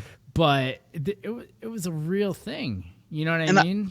And I want to say, as a kid, somebody in school or maybe a neighbor kid was also into wrestling, so that helped me also gain that, because then it was like, oh, I have something to talk about with somebody else, there was something you just said that was like, I agree with that, and now I can't remember what it was. But it also is like I, through my adult life, did start to become a fan of sports. Like, I understand how sports work, and I understand, like, the rules of the game. And I have been to, like, you know, a bunch of NFL games, and you know, I've been to hockey games and stuff like that, and it's all fun and everything like that. But like I don't know if it's just some deep rooted like going back to my childhood sort of like feeling that I get when I watch wrestling and stuff like mm-hmm. that. But it's you know, it's one of those things that you just learn to, like, I just love it so much. You know what I mean? Like I never learned, and I know that there's certain people that know specifically stupid things about random football players, like their shoe size and stuff like that. You know what I mean? Right. Like, they know every single stat about their favorite football team and things like that. But I was never that guy. You know what I mean? Like, I never really got into it like that. But then I turn around and it's like, oh, I know just random stupid facts about the Honky Tonk Man. You know what I mean? Like, and stupid things that I've heard about him in shoot interviews, because it's like, it's just, you know, that's just what you really get into. And because of the way wrestling is presented, it's like, is this really the person? Is this just an extension of their personality? What's real? What's not? And even the psychology, like, I talk about this sometimes and I feel weird talking about it, but I'll just say it. Like, I have a reasonably high IQ. And sometimes that has hurt me, like, because I know that I get too nudgy in my own brain. But I watch a lot about human behavior, and I see patterns in human behavior. And so when I break down the psychology of a professional wrestler, and I don't mean like ring psychology, I mean, like, so you have a person who is trying to say, hey, you need to book me as a talent because I'm good, use me, and then you have to portray that persona when you get there, and then you have to keep saying it over and over. At some point you start going, I am really that good, even if you're really not, because you've had to repeat it over and over and say it and try to show it so often to be like, I am that guy. And so then I can't remember, there's a phrase that talks about, like, are you really that person, or do you feel like you're false, or is it true? And then it's like, you know, how much are you caught up into that hype of being that persona? And I talked about Stephen Amell earlier, and one of the reasons he was sort of top of mind for me was because, not that he thought, like, I'm fucking Green Arrow and I'm amazing, but kind of then the opposite perspective of when you drive a character for so long, you get burnout at times. You're like, I need to have a mental vacation from this. And I do think of I'm trying to remember what year it was. Let's say about 4.5 years ago. I got to a point where I was like, I had left. I was about to. I think I had taken a break from CZW, and was like, I really don't have any other bookings right now. I had left a company I was working with in North Carolina as well. I was like, I just feel like I'm in a bad spot. Something's not right. My arm was already screwing up. Later to find out that it was my neck.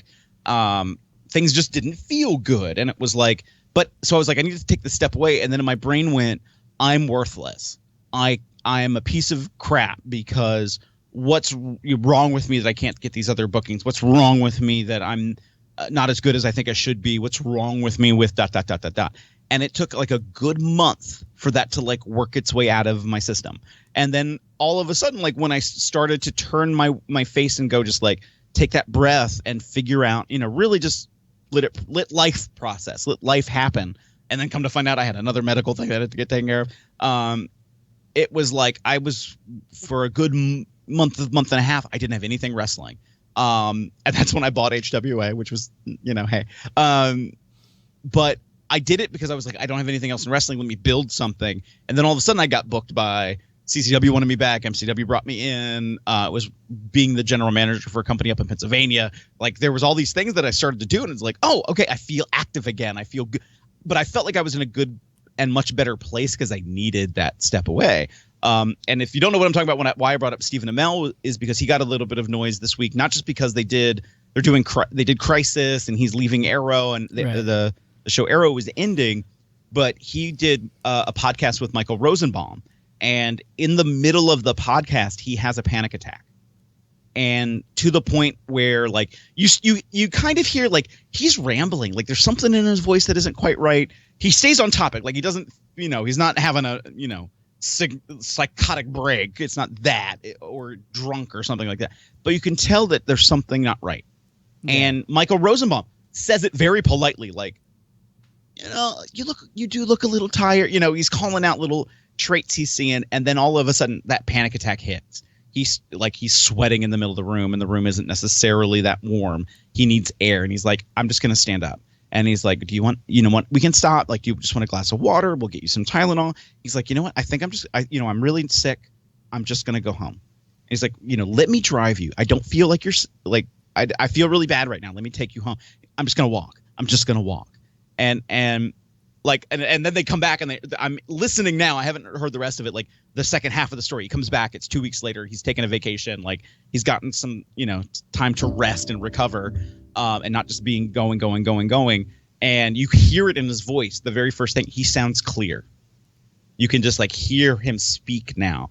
And he just talks about he walked home and Michael Rosenbaum like got in his own car and like drove after him to like, get in my car. You're going to be okay. Like, let's get you help. And that he was just like, get away from me. No, like get away. Yeah. And that he needed to kind of have that moment to go like, I'm taking that break. Like I'm taking that break. I know I'm taking that break. I really need to recover.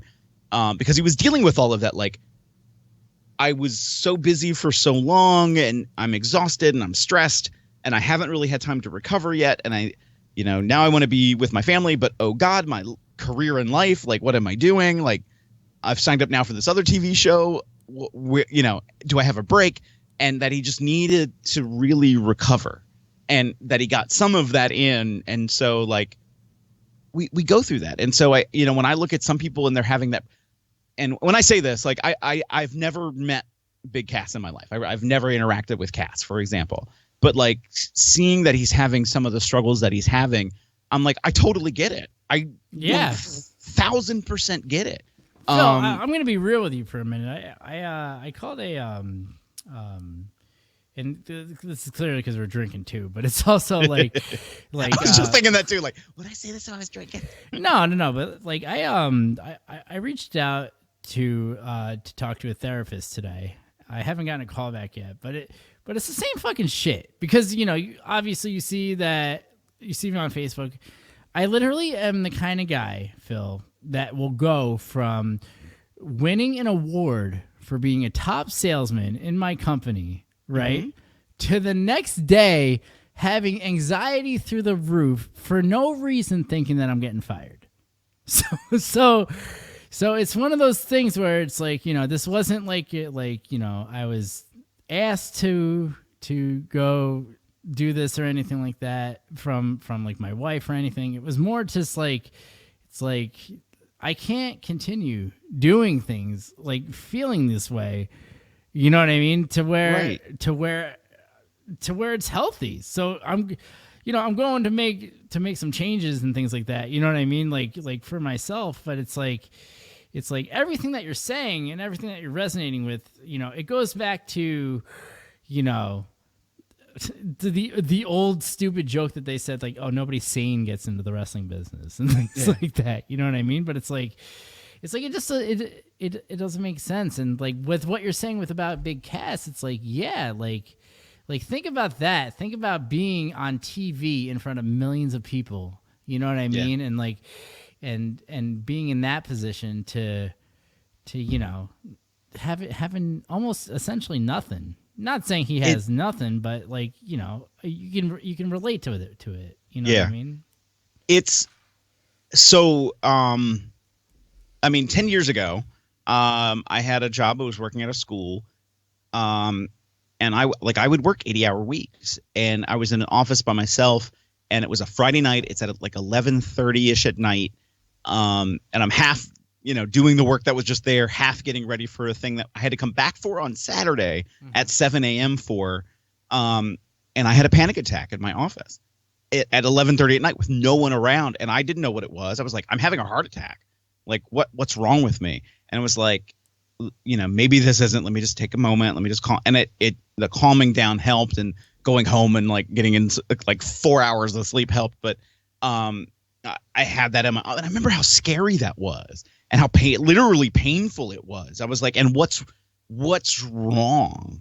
And I left that job and had a part-time job for a few months, and didn't have a full-time job for about 10 months. And it drove me crazy. And I remember at that time going, why isn't wrestling kicking off this particular way? Because if I just made X amount of money, I would be happy.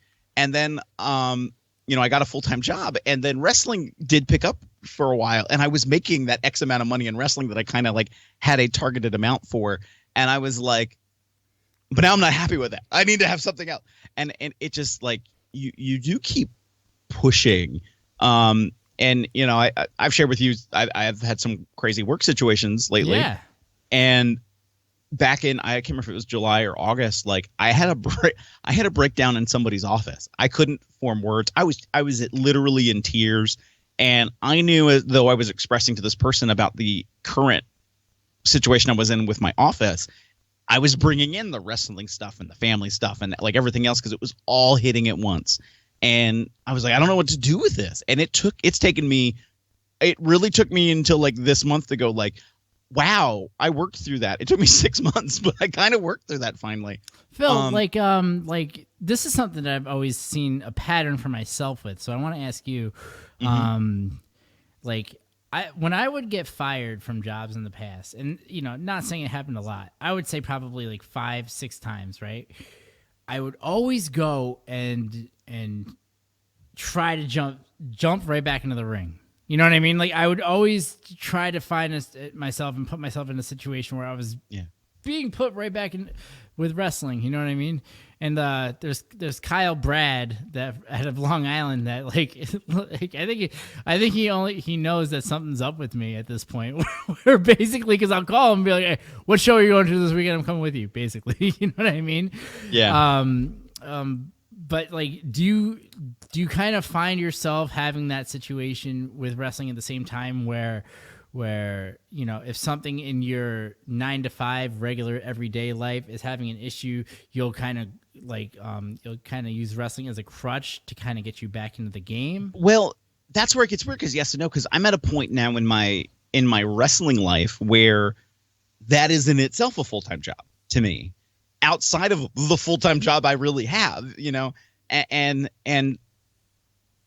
my dad called me out, and my dad is not like a touchy-feely guy. Like he's not that guy. And neither is mine. He's dead. Oh. Wow. It's the only joke he left me with. All right, let me. There you go. There you go. You have it. You take it all. But about a little over a month and a half ago, let's say, my dad's like, "What are you doing? Like, you never stop. You run in the door, and the first thing you do is you get back on the computer and you start working on wrestling stuff. And sometimes even the work stuff that you had back in your office. Oh, by the way, my office is 2 hours away from where I live. And it's like, what are you doing? And some of the times I don't have a good answer for that. And I feel like I lost your question, but like, do you use wrestling as a crutch when you're having issues in your regular day to day? Well, that's where it gets weird for me because it is part of my regular day to day. Right. And so it's like, it's not a crutch. I will say, like, there are times I've worked on wrestling stuff when I look at the clock and it's like, I have 30 minutes until this next meeting. I can't really get into a work project because it would take me longer. Let me hop on and see something about wrestling really quick. Like, I'll do that sometimes. And I freely admit that. But I'm also, to be fair, when I get home, let me play with the settings on my phone system in my office. Let me play with this. Let me work on this project while I'm having this train of thought. So I will say I kind of balance that time a little bit too.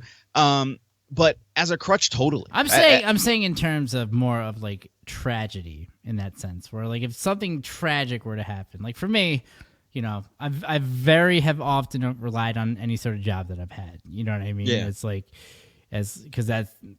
You know, I put so much time into any sort of job that I've ever had that when that goes away, you know what I mean? Like I really go, not so much like, I'm going to go do wrestling at this point. I'm saying like I really will grab onto wrestling and stuff like that, almost in like a... And I do too. And, you know, I also have to kind of balance that.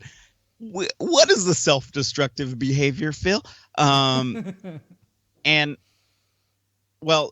I won't say who because it's their story to tell, but I was listening to an interview that somebody made and they talked about like, and this is not a path I'm going down, but that they lost their mother very unexpectedly and they were like, I'm doing death matches. Like they just wanted to feel physical pain in a different way because they weren't feeling emotional pain because they weren't dealing with it. And I totally connected with that because when I was a young kid taking jujitsu, like I'll be honest, I was at that point. I was like, I'm so fucking depressed. I have to feel something. Mm-hmm. And it was like, it's not going to come from emotions. It's going to come because I'm hurt. And I knew that as a young kid, which is scary. I worked through it then. But you know, so that resonates in my brain. And because I'm not going to lie, and I mean, for those of you who've seen the x-ray of my neck, you know that there's a metal plate and 6 screws there. Yeah, it's there. And like, you know, I can return to near normal activity as I did before my surgery. But I'm like, how much do I really want to get that very strong potential to re-injure my neck? Mm-hmm. And there is precedent for like you... it's called I'm going to mess up the name of it. It's like disc collapse disease where you have the surgery. It repairs these 2 discs because they put it in a metal spacer. Well, it does put extra pressure on the disc above and below that isn't repaired. And so like, then if you return to physical activity, like, now you're putting on that stress on that much more. So like, then you may need to get that repaired as well. Mm-hmm. And so like, I kind of don't want to get in that cycle, but then there's part of me that's like, I do miss the physical outlet that wrestling provided me. And it's funny, and I think I did tell you this. I feel I thought when I had my neck surgery, and I was like, okay, this is going to stop me from doing a lot of stuff. I'm going to recover. My whole body's going to recover because I'm not going to be banging myself up as much. My knees will feel better. My back will feel better. Like all these other things will feel better because I'm giving myself some rest. That didn't quite happen that way. I was like, wow, everything hurts. Like I still see a trigger point therapist to work out some of the I have long-standing nerve damage in my arm, my back, and my leg, all stemming primarily from my neck. And it's like that's just going to probably be with me for the rest of my life because it's like at a point where it's like recovered to where it's going to go. And there are good days, there are bad days. And it's better on the spectrum than it was before the surgery, I'll tell you that much. But so I have those moments where I'm like, do I want to wrestle again? I just want to have it like, you know, just a thing, just so I feel better. And like, I will totally admit it's an I statement. It's an I want to do this because it will make me feel this way. It's not about a crowd member at all. And I'm like, in my brain, I also tell people, like, if you start making it so much about you and not about the people who are watching, like, then you are losing something, and then it really is about you, and that's not why people are paying. They're not coming to see you do something for yourself. They're coming to see you to be entertained. And that means sometimes make a connection, see a quality match. I know I wouldn't bring quality at this point in my life. Like, I'm not in ring shape. You know, I know I have to modify the way I work. You know, there's a lot to it. Right, but, you know, there's definitely that aspect of it where you need, you know, it's a boost. It's a boost in your own self-esteem. Yeah. You know what I mean? And it's not that there's anything wrong with that too, but I think that what you're saying is right. And I'm looking at this as more grown than when I was, you know, wrestling, because then I was saying, no, this is all about fucking me. You know what I mean? And it wound up never being about me again. But it was more like, you're right in the sense of saying that yes, it's about the big picture. It's about the show. And that's probably why, you know, for myself, there's certain people that you talk to that hate doing like the popcorn spot or like, you know, doing the curtain jerk and stuff like that. But for me, it was the best of both worlds, because it really was like, A, follow that motherfucker. But then B, it also was, you're starting the show, so whatever you do, somebody else has to beat that later. You know what I mean? So it's like, it's you can have the ego, but then also carry the rest of the show. And especially as, you know, a guy that was at the time 185 pounds. So you want to have that lightning fast match anyway. And to talk about that ego, and it's so funny because, again, things happen, you get a different kind of perspective. And this is how this one perspective kind of happened for me, was in one of my, and again, I don't want to out the person, but in one of my wrestling promotions, there was somebody who is active on the events. They also do some work behind the scenes, and they were like, hey, I want to pitch student shows and how we can make that a thing and put that out to help us generate content. But when he pitched it as a way for him as a character to get more ring time and to get more exposure. And it was really like you're a piece of shit. It's what you're doing. It was really a mechanism for him. And then it took somebody saying, do you not realize that your character, though you're not quote unquote the star, you've been in X amount of main events in the last 6 months. Yeah. Like in a multi-man tag, or you're at ringside with you might not be the guy in the ring that everyone's really paying attention to, but you're there. You're part of that main event. And I sat there and went like, oh my God, like since my neck surgery, I've definitely been in more main events than I was before my neck surgery. Yeah. And it was like, wow, that's a whole different perspective to start to play with. Yeah. You know what? That also makes me think of you know, that old piece of shit that's still actually wrestling today. Rockshaw. Remember fucking Rockshaw 666? Oh.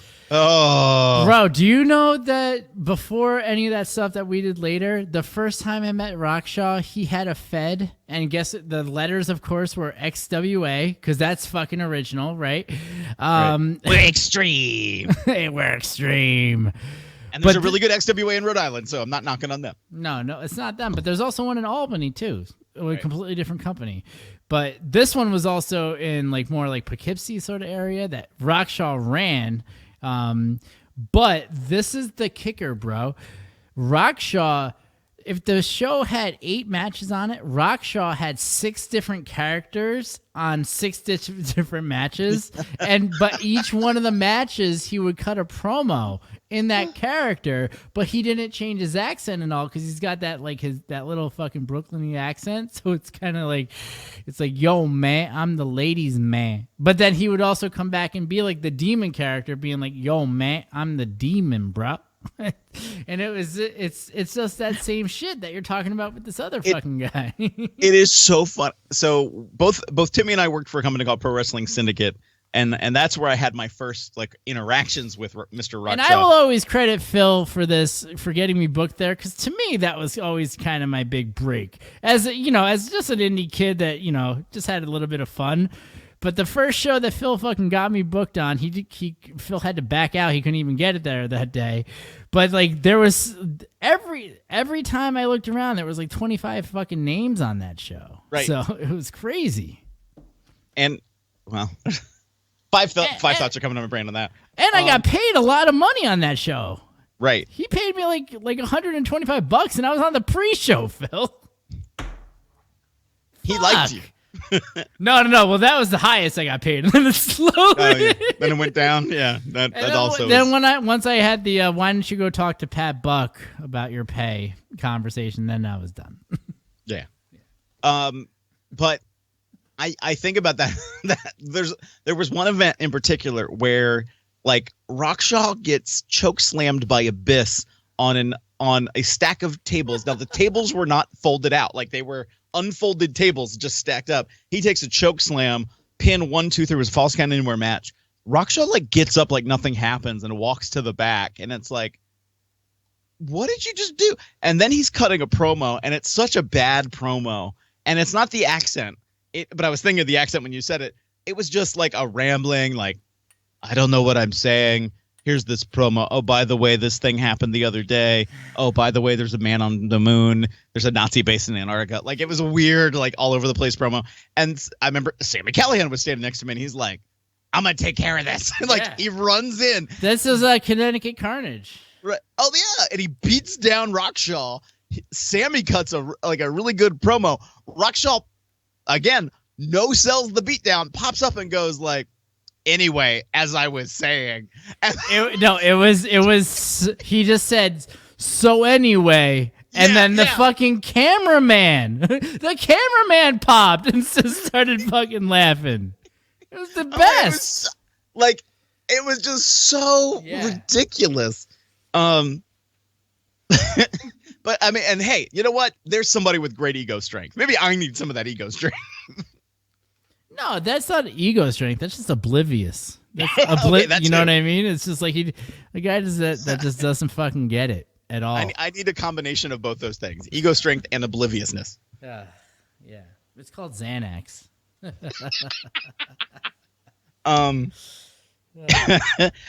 So speaking of obliviousness, we've tangented for about 30. This was the tangent that you know what I mean. But this was a therapeutic tangent, so it was fun.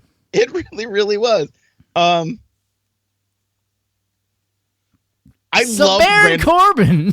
Sorry, I just have the most random. I don't know if none of you will see this. I just got a random Snapchat of Orange Cassidy playing at some kind of sharpshooter game in Philadelphia right now. Are you friends with him? Because I want to be friends with him. I will say we're friendly. We're not best friends, which is unfortunate. But can we're we cool get with him each on other. the show? I'll see what I can work out. Well, now I think because he is, he's kind of popular now. Yeah, we might have to go through AEW, but I'll see what I can figure out. Tell him I'll give him like $50. I will ask him.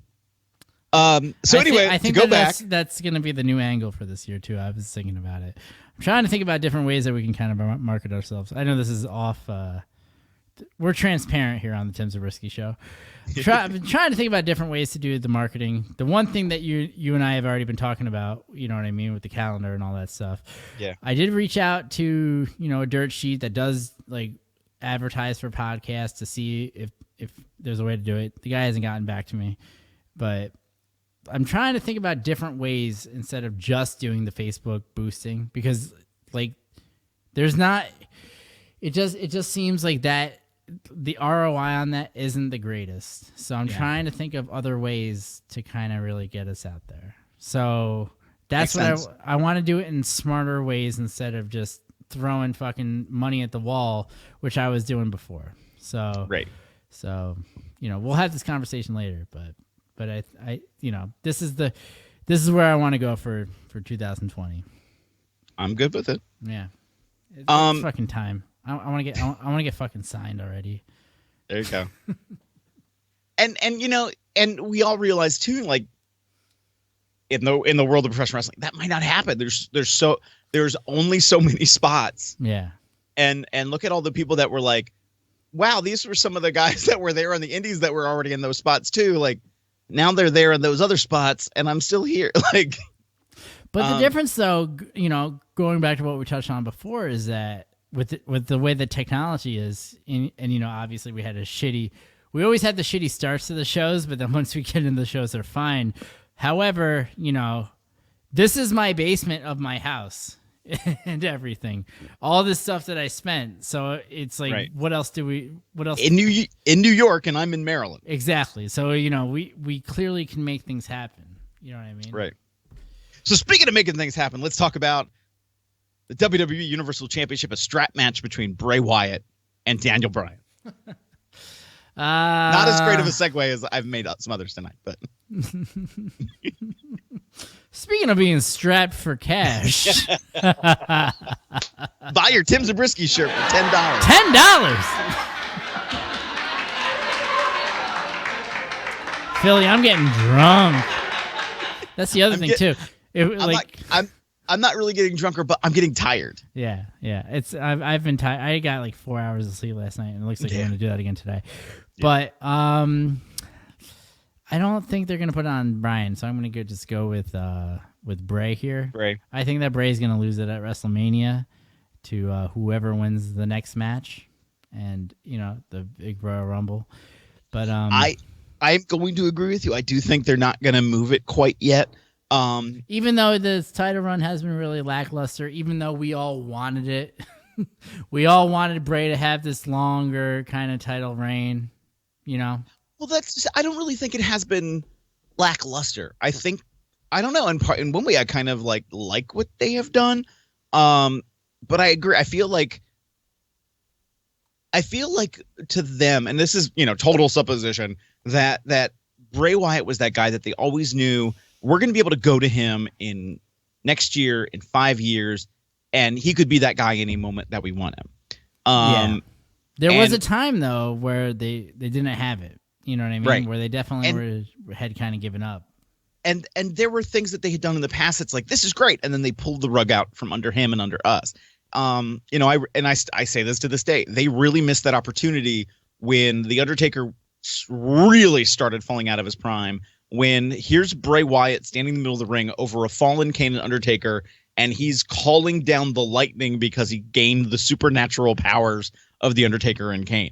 And, some people say that's hokey and, that's not believable. At the same time, I'm like, to me, that could have been the greatest passing of the torch and could have just catapulted Bray Wyatt to a different kind of level. And then like a week later, they undid it. And it's like, you spent you had to spend so much money on just literally for the pyro involved in that segment that to take it away after like a week felt really weird. But it wasn't like he was being punished. He was still there. He was still, and he's always been that guy, like, okay, we need the guy to do this thing. And he's the guy that they go to. So to see him as the champion, I've enjoyed it. I like it. But it does beg like, okay, so then what happens? I'm going to run down this list of who they've announced so far for the Rumble, but I think when I make my pick, I don't know if people are going to really be surprised or not. So we have Roman Reigns, Brock Lesnar, AJ Styles, Eric Rowan, Randy Orton, Rey Mysterio, Ricochet, Drew McIntyre, Elias, King Corbin, Dolph Ziggler, Otis, Tucker, Rusev, Bobby Lashley, Aleister Black, Buddy Murphy, Braun Strowman, Shinsuke Nakamura, Seth Rollins, Kevin Owens, Samoa Joe, Kofi Kingston, Big E, and R-Truth. And Brock Lesnar is going in as number one. For what? What is the whole thing? Did they ever say, "Oh, what happens if he wins"? It's the same thing. Then he made the comment that the reason he's not putting up his championship on the Royal Rumble is because there isn't anybody worthy enough for to fight him for his championship. Right. And I'm like, I feel a certain way about this. Again, it's the weird booking, like the way I don't like, when a challenger faces a champion and beats the champion, but it's 5 non-title matches in a row. Like Rey Mysterio, when his first run as champion, never won a match. Like he never ever won a match. And I was like, it just decredits the champion, decredits the championship a little bit too. And that's kind of how I feel about this. Like, what are you doing? And even like, so what authority does Brock Lesnar have to say, like, I'm not going to defend my championship? Like, he can now just make that call. I mean, yes, in real life, but Paul, that's Paul kind of Heyman like is pulling the storyline strings. Right, and that's kind of the blurring of the lines with that, though. Right. but it's just super goofy to me. But to me, it is telling the story. Yeah, that Brock like where the Lesnar's gonna fuck is win the Jack Tunney? All right, can you fix all this? Hey, Uncle Tunney passed, and now I'm the president of wrestling. All right, well, fix this, Phil, because this is bullshit. All right. So I'm calling it now. Brock Lesnar wins the Rumble. Wow. Okay. Wow. I don't like it. I don't want it. I'm just saying, that it's gonna come down to either Brock Lesnar wins or it's whoever is left with Brock Lesnar. I don't know why, Phil. I'm gonna be completely honest with you here. All right. There's only one name since we started this podcast that I really think is gonna win the Royal Rumble, and we never hit the drum roll, so I'm gonna hit the drum roll from who my pick is, because once again, this is the Tim Zabriskie show, right? And it's so fun being able to watch you now when you're not actually on camera, because now I can actually see what your real reactions are to the bullshit that I say, because it kind of makes it more fun.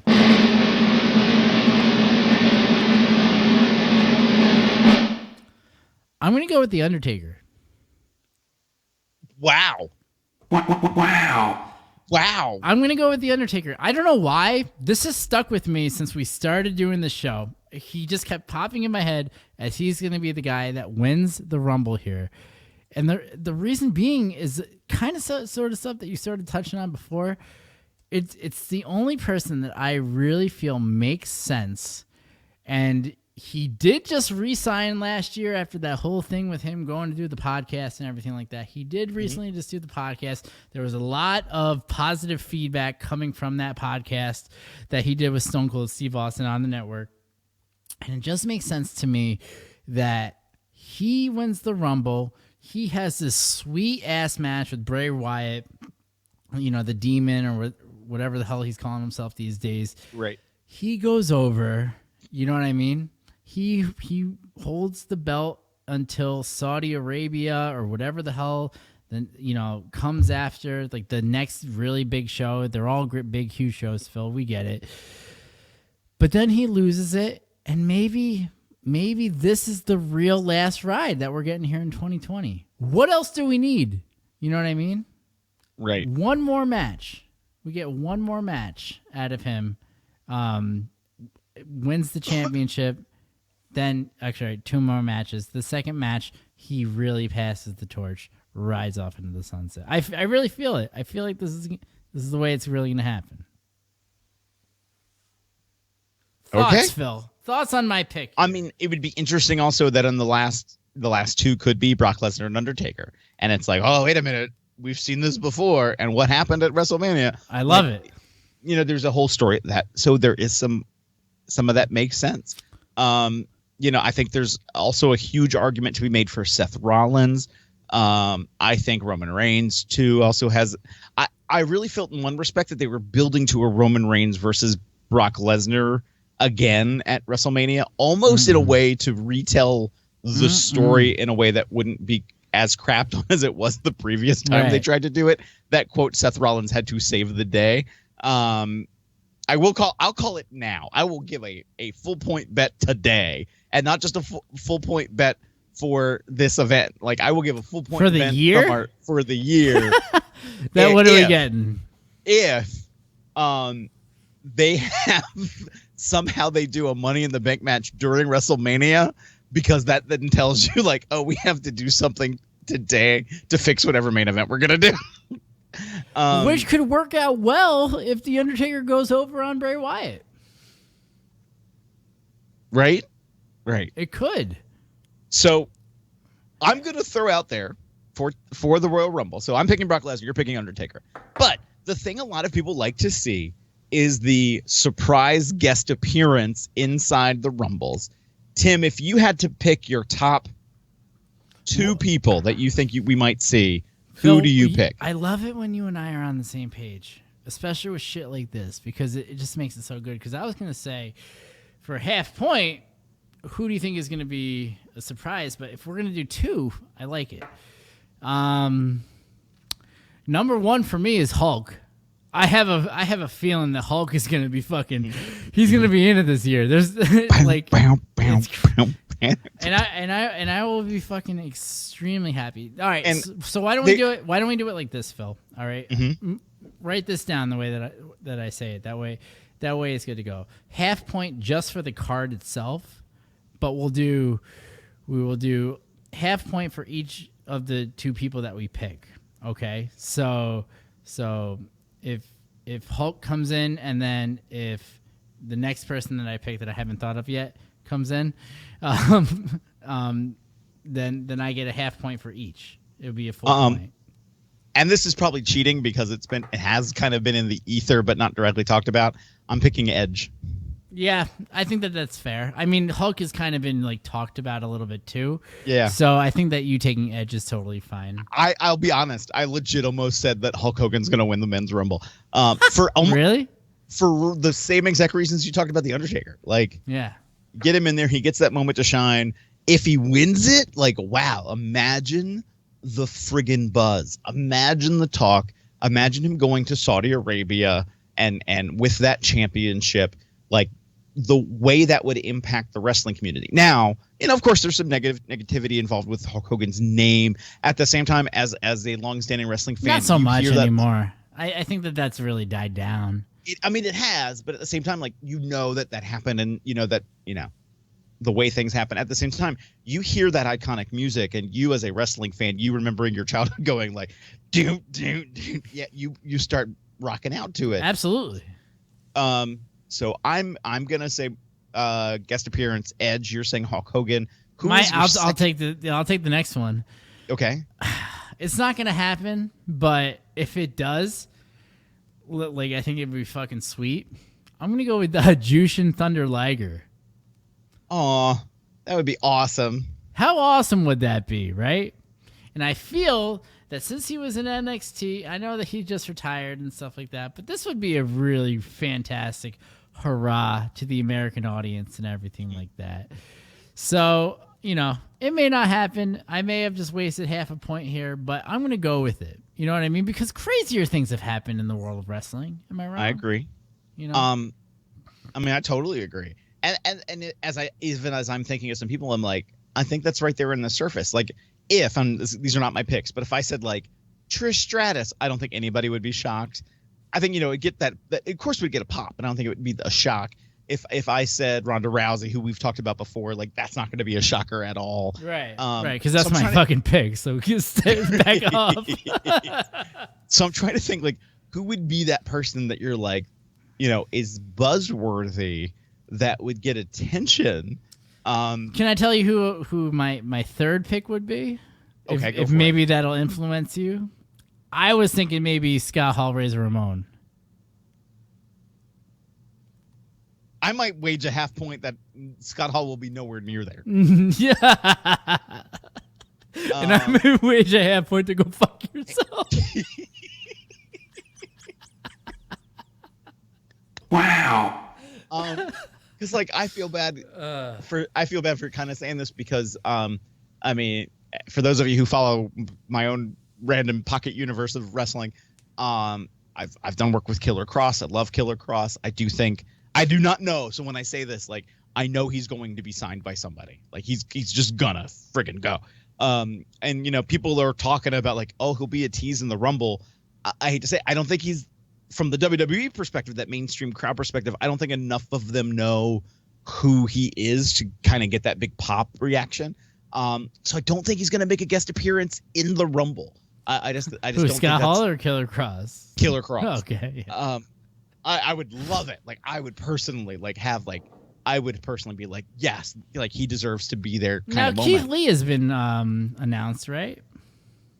No, so far, because remember what I said before? They were saying that nobody from NXT. But they're definitely going to be in it. There's no way that they're not. Right. I mean, like, I look at guys like I know we're trying to wrap it up, and I'm sorry, but it's you're fine. Like the Undisputed Era. Those guys that's 5 spots, so they're easily going to fill up. I was struggling with it, but you know what? I'm going to say Nia Jax in the men's Rumble. Wow. That, because there has been talk that WWE wants to explore more intergender wrestling. She did go in the Rumble last year. The thing I hated the most last year, not that she went in it, was that they did that same exact spot in the women's Rumble that they did in the men's Rumble. That number 30 gets hurt. There's a new number 30, and caused by number 30, I think. And we haven't seen her since, really. Right, and that's why I feel like that could be an interesting spot. So I'm going to say in the men's Rumble, Nia Jax. Interesting. That's my number 2. I don't know if I really have a number 3. You know what? Just because I did so much, I'm going to say Killer Cross. He's not going to be there. I know he's not going to be there. That would be your number 3? That'll be my number 3. Number 3 doesn't count, but, right. You know. All right. Well, thank you, everybody, for hanging out with us. If anybody still is around, probably not. It's fine. It's fine, Phil. But Phil, you and I had a fantastic conversation, and that's all that really matters. It really did. If you made it all the way to the end, make sure you like, subscribe, and share. Just like the page, follow us on Facebook, YouTube, Twitter. Phil, what's your Twitter handle? You can follow me on all of my social media now at PS Phenom. That's PSPHENOM on Facebook, Twitter, Twitch, YouTube, Instagram, Snapchat. It's all there. PS Phenom. Yeah, it's right underneath his name right there. So, Phil, point down. All right? Bam. There it is. Thank you so much for hanging out with us or listening to us on all the different podcast networks. Phil, where are we at on podcasts? We are on Stitcher, iHeartRadio. You can ask Alexa or Google Home, how can they find us? Apple Podcasts, the Google Play Store. We are everywhere. The Tim Zabriskie Show. That's it. All right, and thank you all for hanging out. And if I don't see you, catch me outside. How about that?